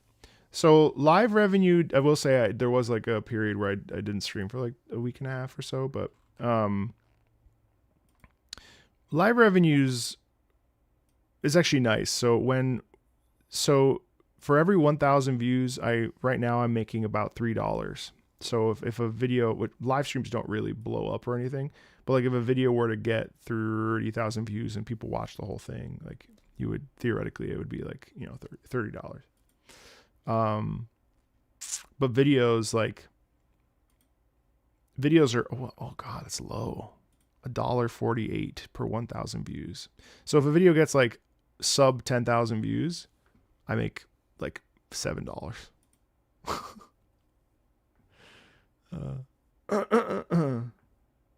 Last video I watched, I was subbed. Weird. So money is held in an escrow, and so basically like you claim that the claim is false, dispute the claim, and then they basically like I believe they retain the money that you would have made, and then once the claims are released or defended, you then will, I'm assuming it kind of pools, and then they give it to you the subsequent month, I think. Them kitty bones I've not heard. How long do these copyrights take to 30 days? Unless, usually copyright claims are automatic, and so there's not a person that's actually like checking, which is the worst case, because then it's held for 30 days. And it doesn't matter if you were to like take down the video and like re-up it, like it doesn't matter. Now you could remove a song, and I will sometimes do that. If it's like one track, I'll probably just like remove the audio, but sometimes it's so egregious. Like I'm pretty sure that every single Zelda playthrough that I've had has all been copyright claimed, and they're all wrong. They're all false. Revenue sharing, most recently, Zora's Domain by Marcus D. Nitsua. On behalf of Fuga. What the fuck is that? That's not Nintendo. Every single Zelda stream has been claimed. These videos tend to get claimed, these live streams, which is why I'm actually streaming to Patreon right now, so that there's a archive. But like the video with it, not to go off on too much of a tangent, but on the most recent video of, okay, here for instance, I have a new video coming out that is about moon themes, and DuckTales, the moon, was claimed by a company that usually does false claims, so that'll release. But the Amy video that I just showed you, look how many claims there are here. Even Sony Music Publishing claimed Sonic the Hedgehog Green Hill Zone. Look at this. Look at those. These are all false. None of this is real. These are all dire docs, not Nintendo. Legend of Zelda, not Nintendo. Sonic, not Nintendo. Flow.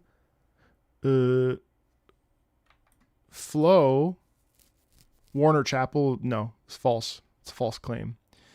Kirby, Triple Vision record distribution on, what the fuck is Jungle Records? False. And that's just the way it goes. So anyway, like the Warframe one makes sense, because this one is no, this one's also false. Oh shit. Well, anyway, yeah. So April was a weird month. Anyway, sorry.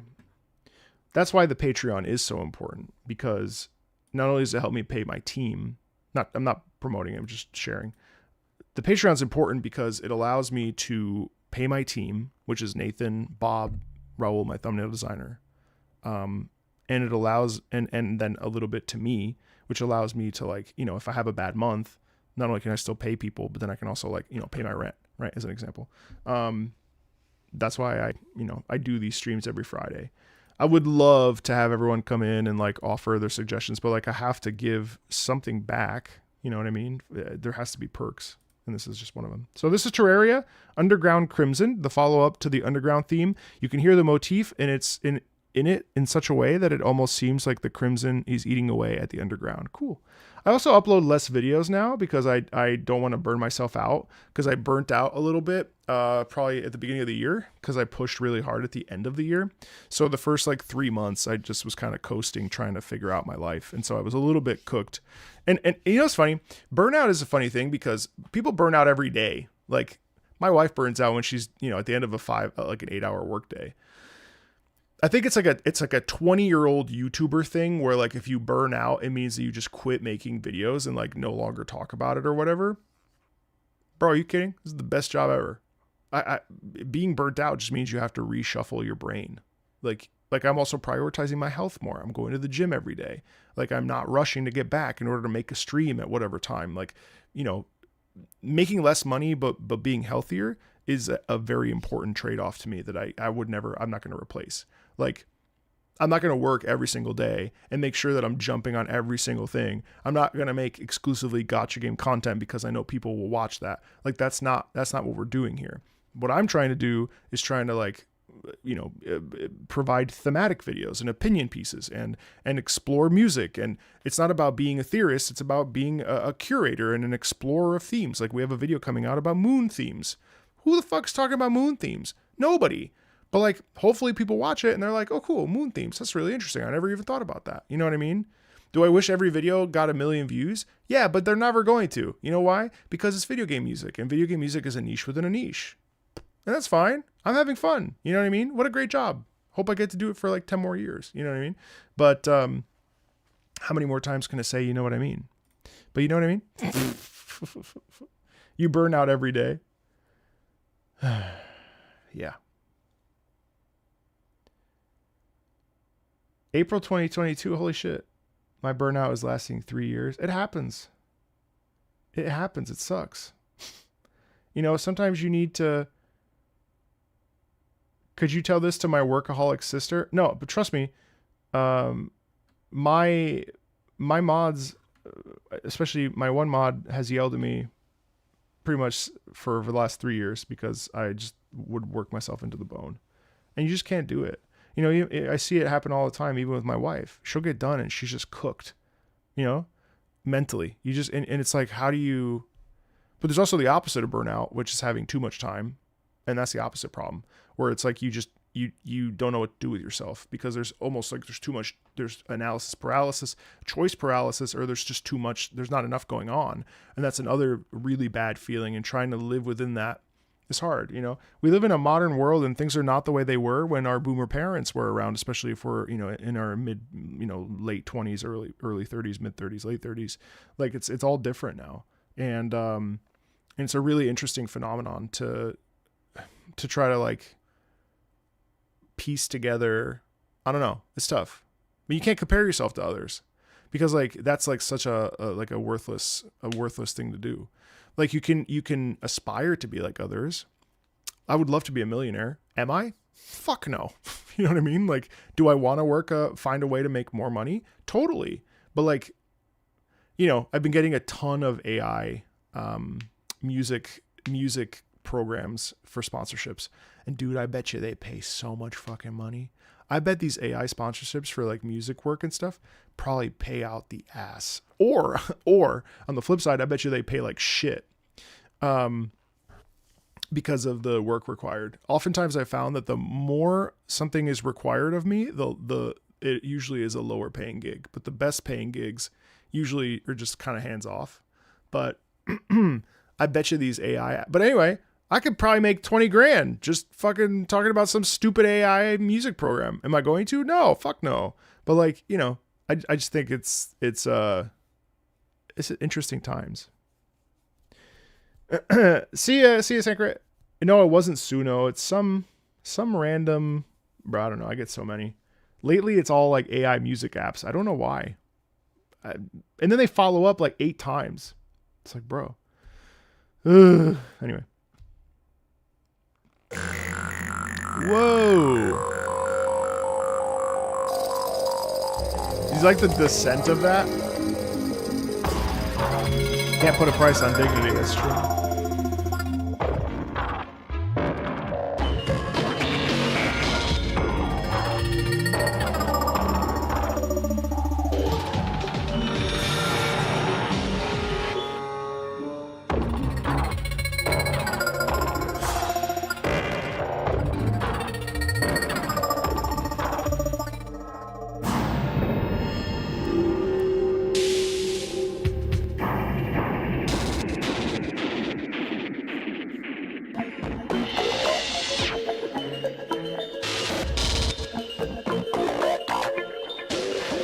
I like how the crimson is the twisted quality in it. Like the heft in it. Like this distortion.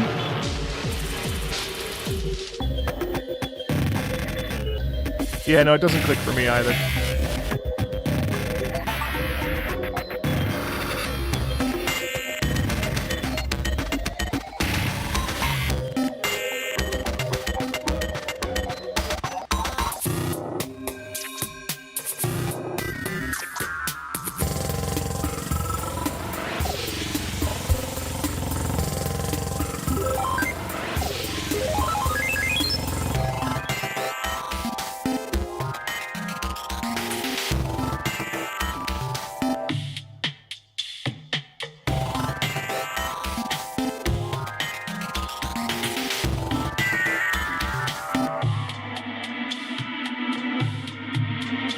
That's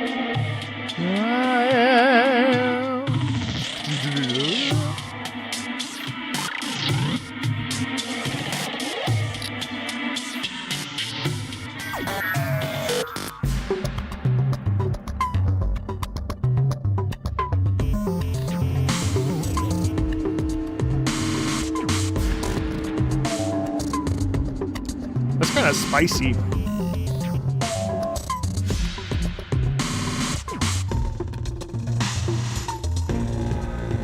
Bro, I feel like I need a shower after that one. That one's kind of spicy. It's like, I love how twisted and it's like constantly kind of contorting within itself. It's kind of fun. Code Vein 2. Code Vein is such a great world to experience. The music is just so great, and I just couldn't help but submit a little something from the OST. This is Resurgence core theme. Also, I may move along. We've been having a lot of fun. 3.5 hours of just chatting, and I've really appreciated a great... What's this? Wait, what's this? Oh, thank you. Fumituda. Thank you for the Prime. I just realized that this chat doesn't show... If anybody's done, this is going to sound stupid, but if anybody's given... Oh, Xenomorph, thank you. 6 months in advance. I appreciate you. I'm sorry I didn't see it. I forgot that this chat doesn't show me that stuff. When is the Link's Awakening one? It's after this one, actually. All right, let's do Code Vein 2 Resurgence core theme. And I'll be a little bit tighter here because I have somewhat of a hard out. I also need to call Ray-Bans because we bought because we're going on our honeymoon, and I'd wanted to buy Meta glasses because they're actually really cool, but for whatever reason the prescription, I don't know what happened, but anyway, do you know these fuckers? They will take your money instantly. Like, they will literally take your money and then you have to fucking beg basically for a refund. $700. And it's been like a week and I still haven't received. Oh, and then I called the week before and they were like, oh, it's been sitting here. We just hadn't processed the refund yet. Bro, it's been 15 fucking days. What do you mean? What do you mean you haven't It's like they're so willing to take your money, but they're not. It's like you gotta fucking jump through a bunch of hoops to try to get it back. It's such bullshit. It's typical. I would never. You know what? If you're watching Ray-Ban, I will never buy another pair of your glasses ever again. Because this shit, unless you... No, never. I'm going to stand by that. It's bullshit. Anyway, Code Vein 2.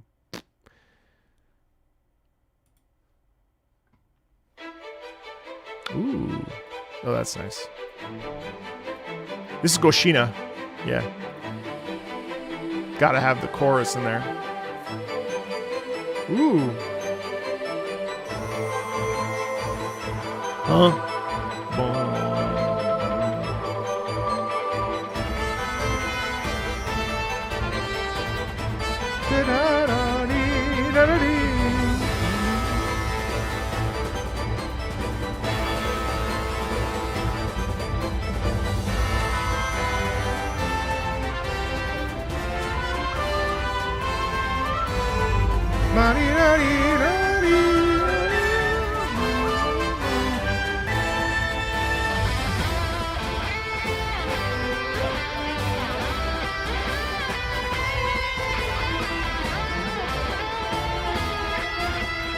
Oh,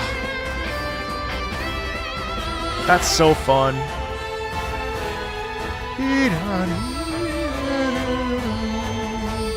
And then the random, like, what instrument is that?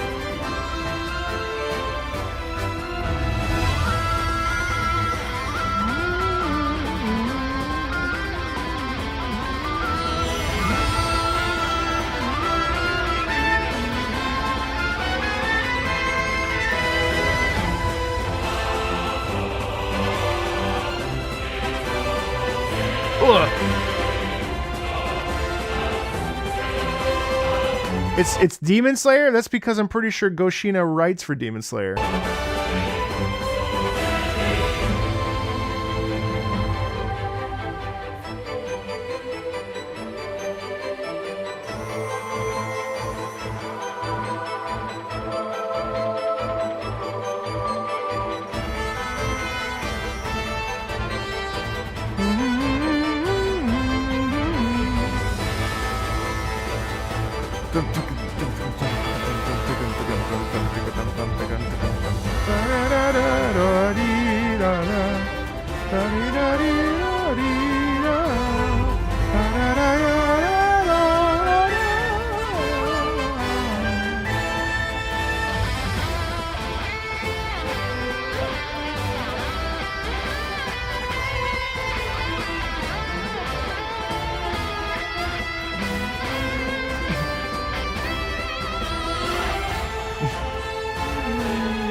I will say the only problem with that track is that it's a little bit repetitive, but in terms of like its actual like substance and the organ sound in the back, that's delicious. I mean, it's such a great little track. Really liked it.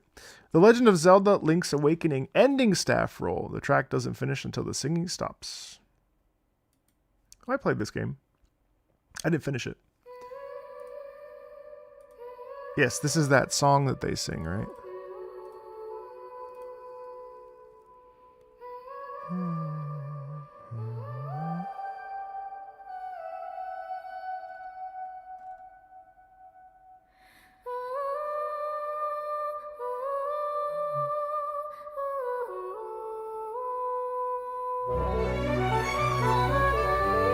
God, that's beautiful. Yeah, lots of gold stars today. That's lovely. Yes, Ballad of the Windfish.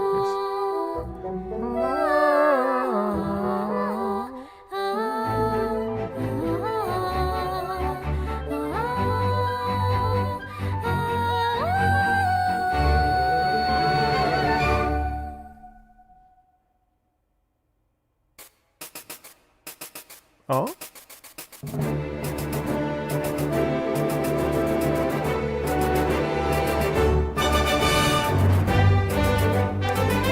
Whoa!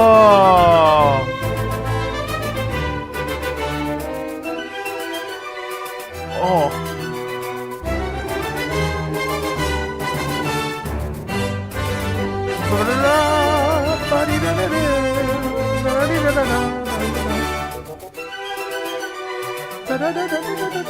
I love the footsteps sound, my God.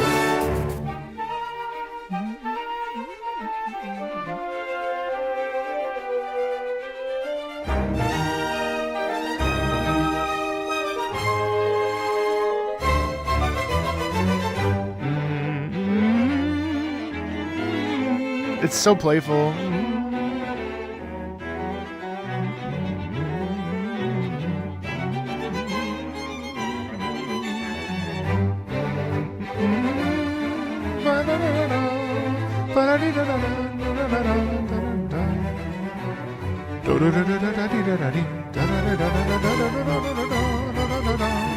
You should play it. Oh my God, it's so lovely.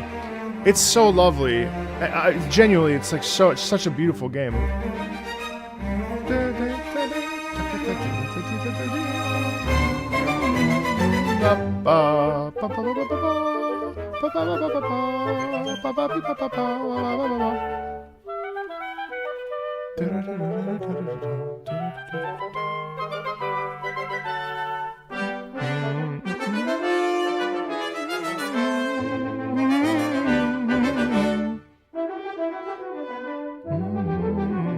God, that's gorgeous.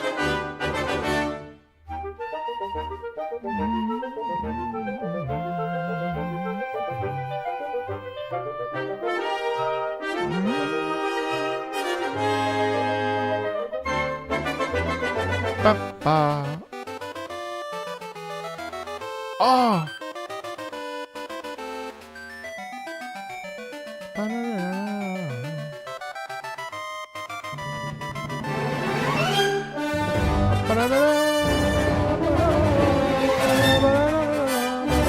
Oh my god.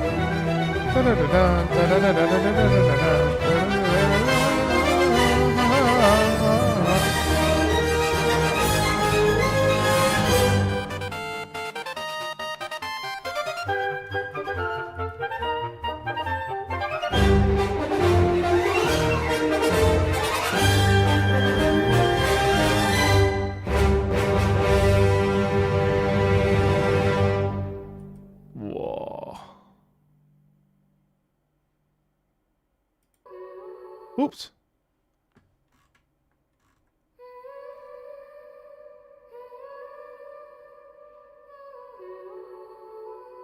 Dear Patreon, thanks for funding him. Now get back to the pick mines and find more gold.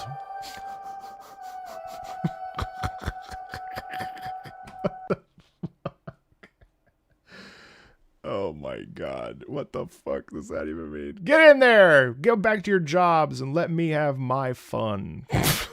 Pokemon music never misses the under from Pokemon Coliseum.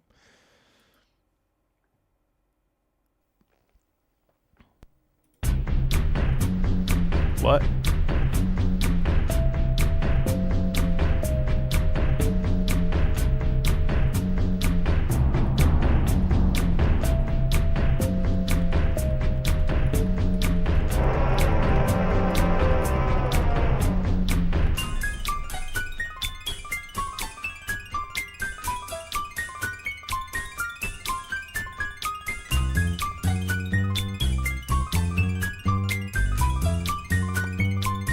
What the fuck?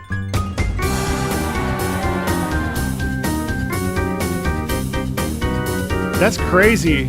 Crazy jazz here, because it's like... It's... What's up, Kyle? What's good? It's fun because it's like blues with a twinge of danger.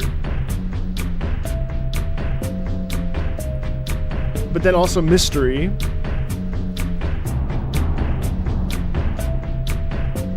It's like, do you know who I am, bitch?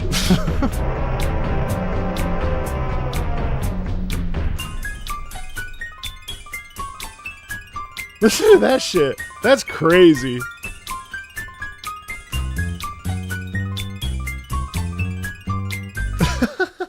For all intents and purposes, it should be like such a chill vibe of a song, but instead it's like actually it's kind of like low key, like, you know, going through a shadow realm and shit. You know what I mean? It's absolutely nuts. Nice, Kyle.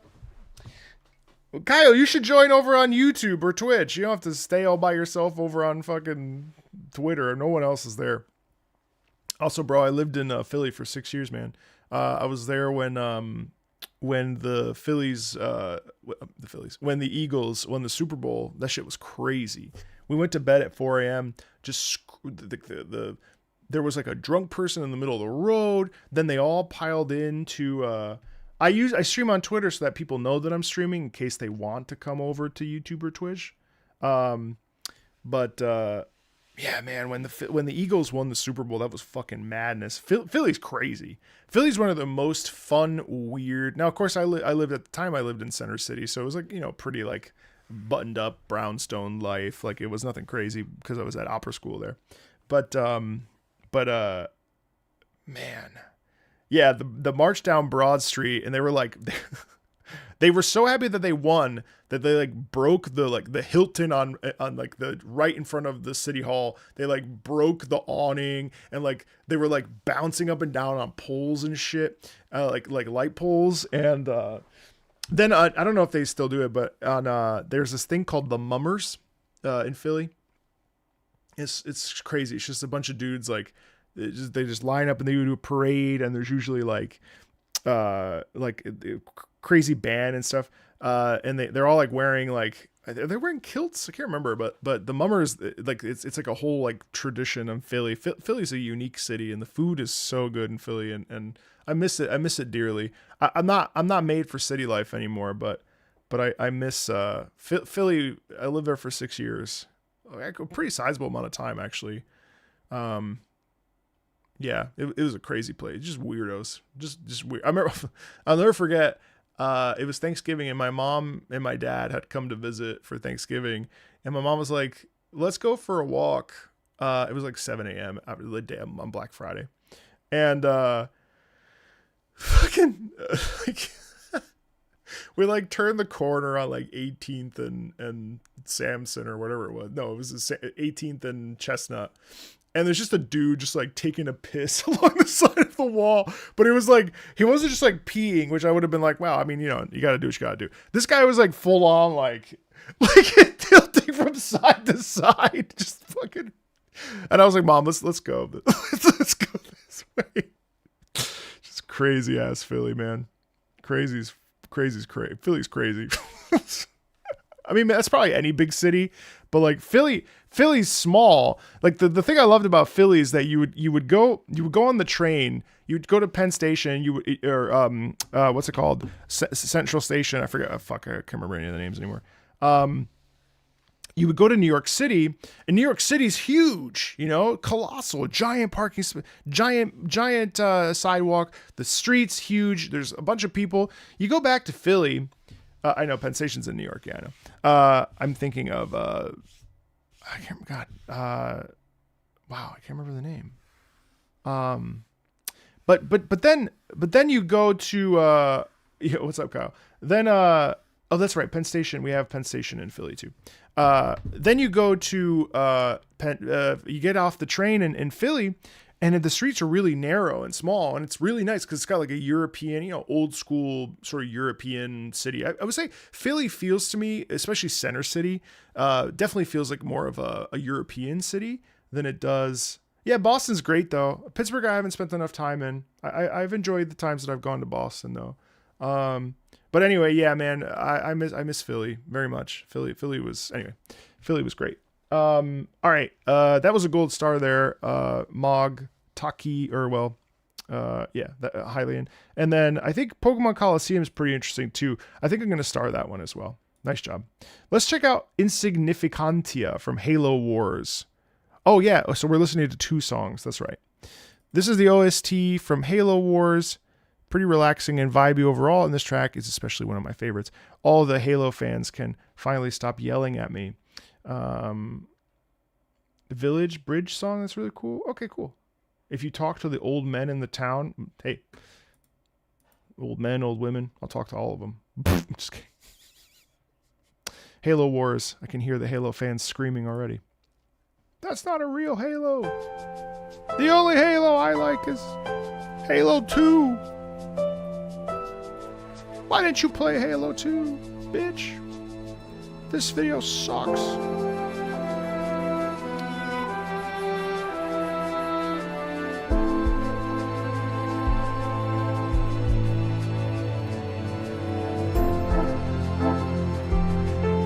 That's fucking nice.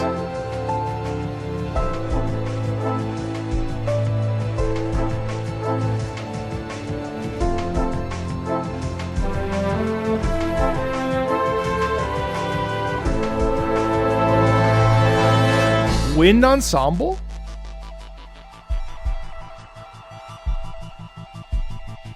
Wow.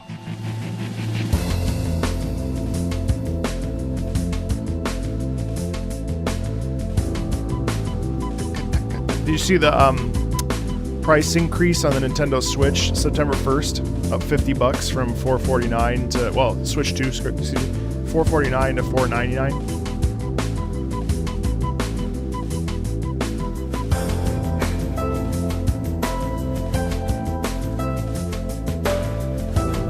Jesus, this is so fucking good. That's another gold star.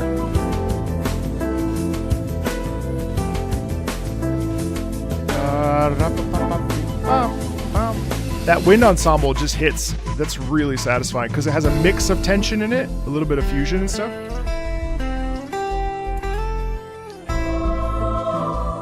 That's so fucking nice.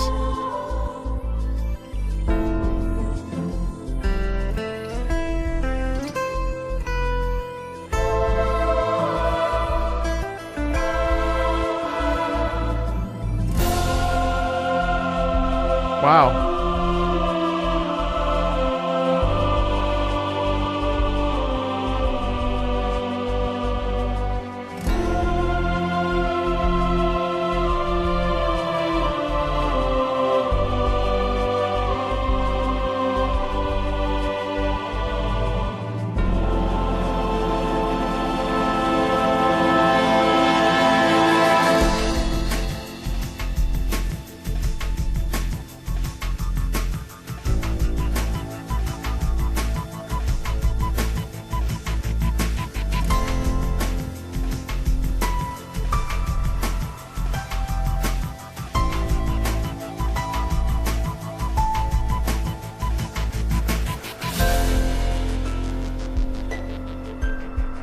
Beautiful. My God.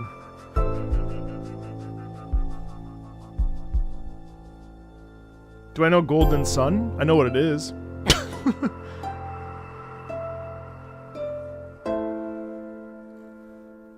From now on, I will only play Halo Wars if I ever include a Halo track. Just to upset Halo.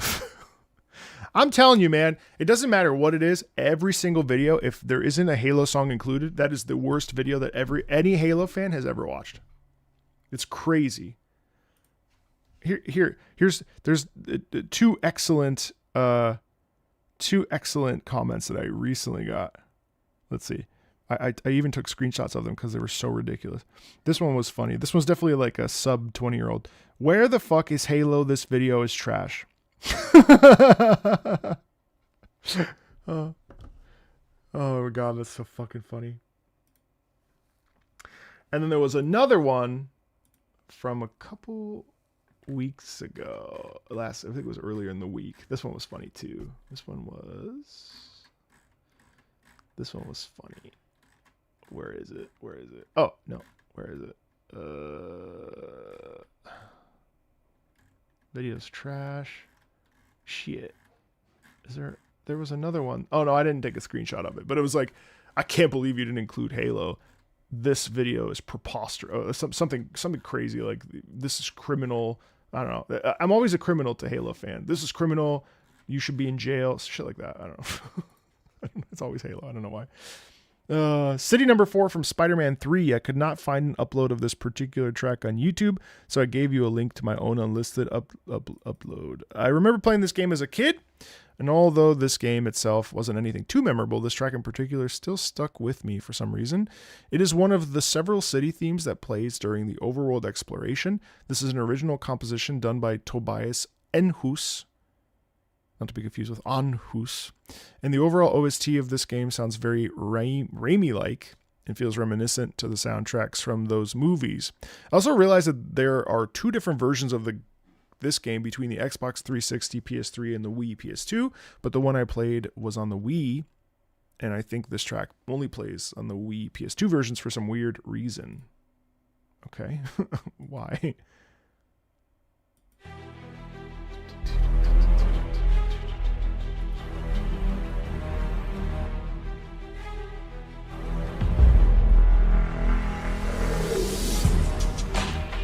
Actually, this is a bit of a stanker. It's got a bit of a stank face on this one.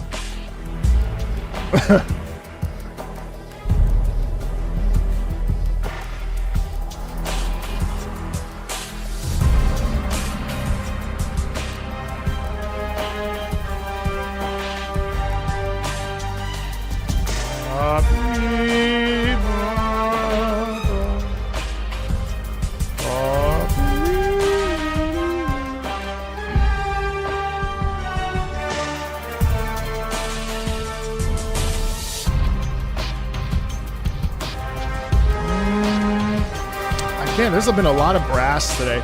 I love when we get double brass like that.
Silent Salute.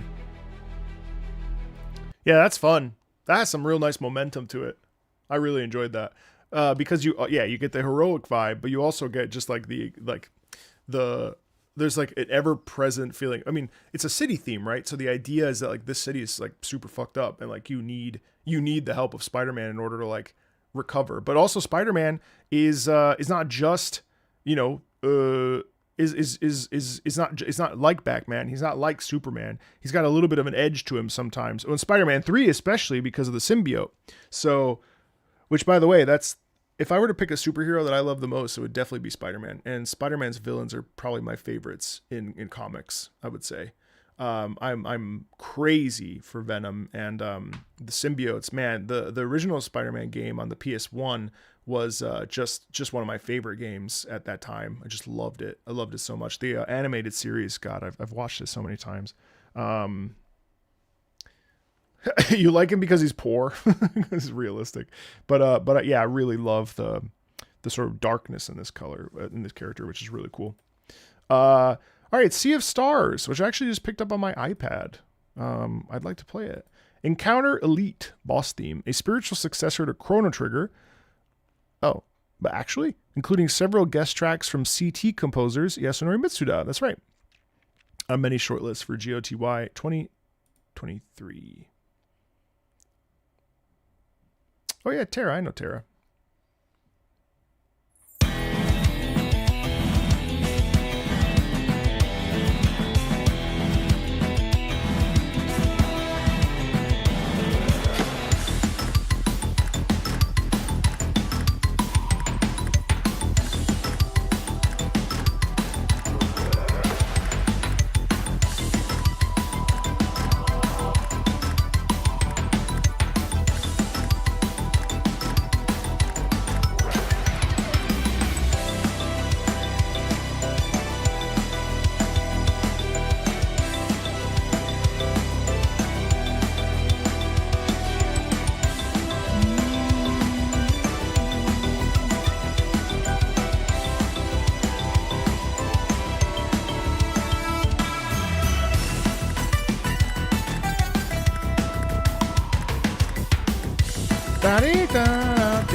Oh, really? Yeah. She's nice.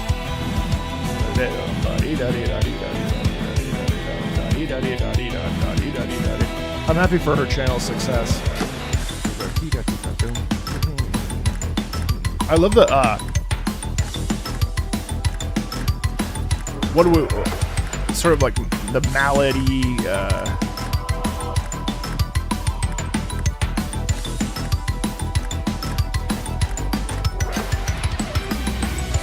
and this rips.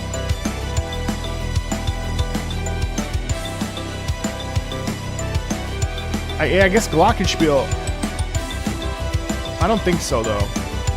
H1.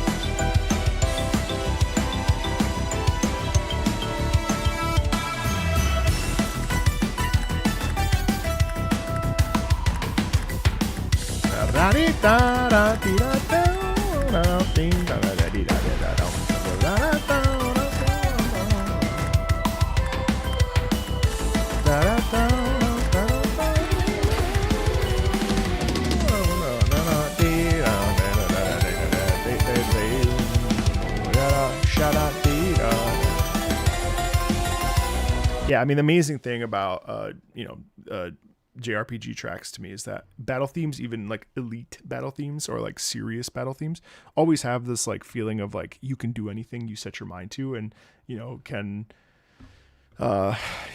conquer the battle and so on and so forth. I always love it because there's always, eventually you fight God, of course, but like there's always this degree of like possibility and conquering the foe and conquering fear and so on and so forth that I think is fun, and it's such a a classic thing to lean into like optimism.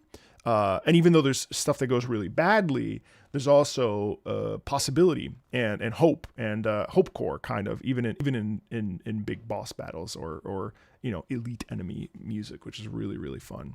It's just a satisfying experience. All right, guys, I'm gonna hop off because it's my mom's birthday, so in 2 hours I gotta go and get her situated and have dinner. So I wanted to say thank you. Today was really fun. Thanks for the chats, of course. If you want to join the Patreon, you can, but it's never obligated. In fact, it's nice to just have people here and experiencing this with us. But patreon.com/MarcoMeatball if you want to support the channel more directly. Otherwise, we do this every Friday, although not on the 22nd because I'm going away. So I'll be gone for 2 weeks. There will be videos, but there won't be any live streams, obviously. It's my honeymoon, so imagine anyway. Hey, Acadian. We will be back next Friday. Monday we'll be back and finishing up, continuing on with Legend of Zelda, Ocarina of Time, of course. I hope to finish it by next Thursday. And then, we'll kind of just take it one step at a time. So if I don't see you next week, I'll definitely see you the week after. And if not, I will see you in June, although we'll miss Summer Game Fest, which is very sad. Unless I somehow get back in time, but I don't think that's going to happen. So, all right, guys, be super well. Thank you so much. And thank you, patrons, as always. Thank you guys that are here just hanging out. Really appreciate it. No worries. See you guys later. Okay. Take care of yourselves. Have a great weekend.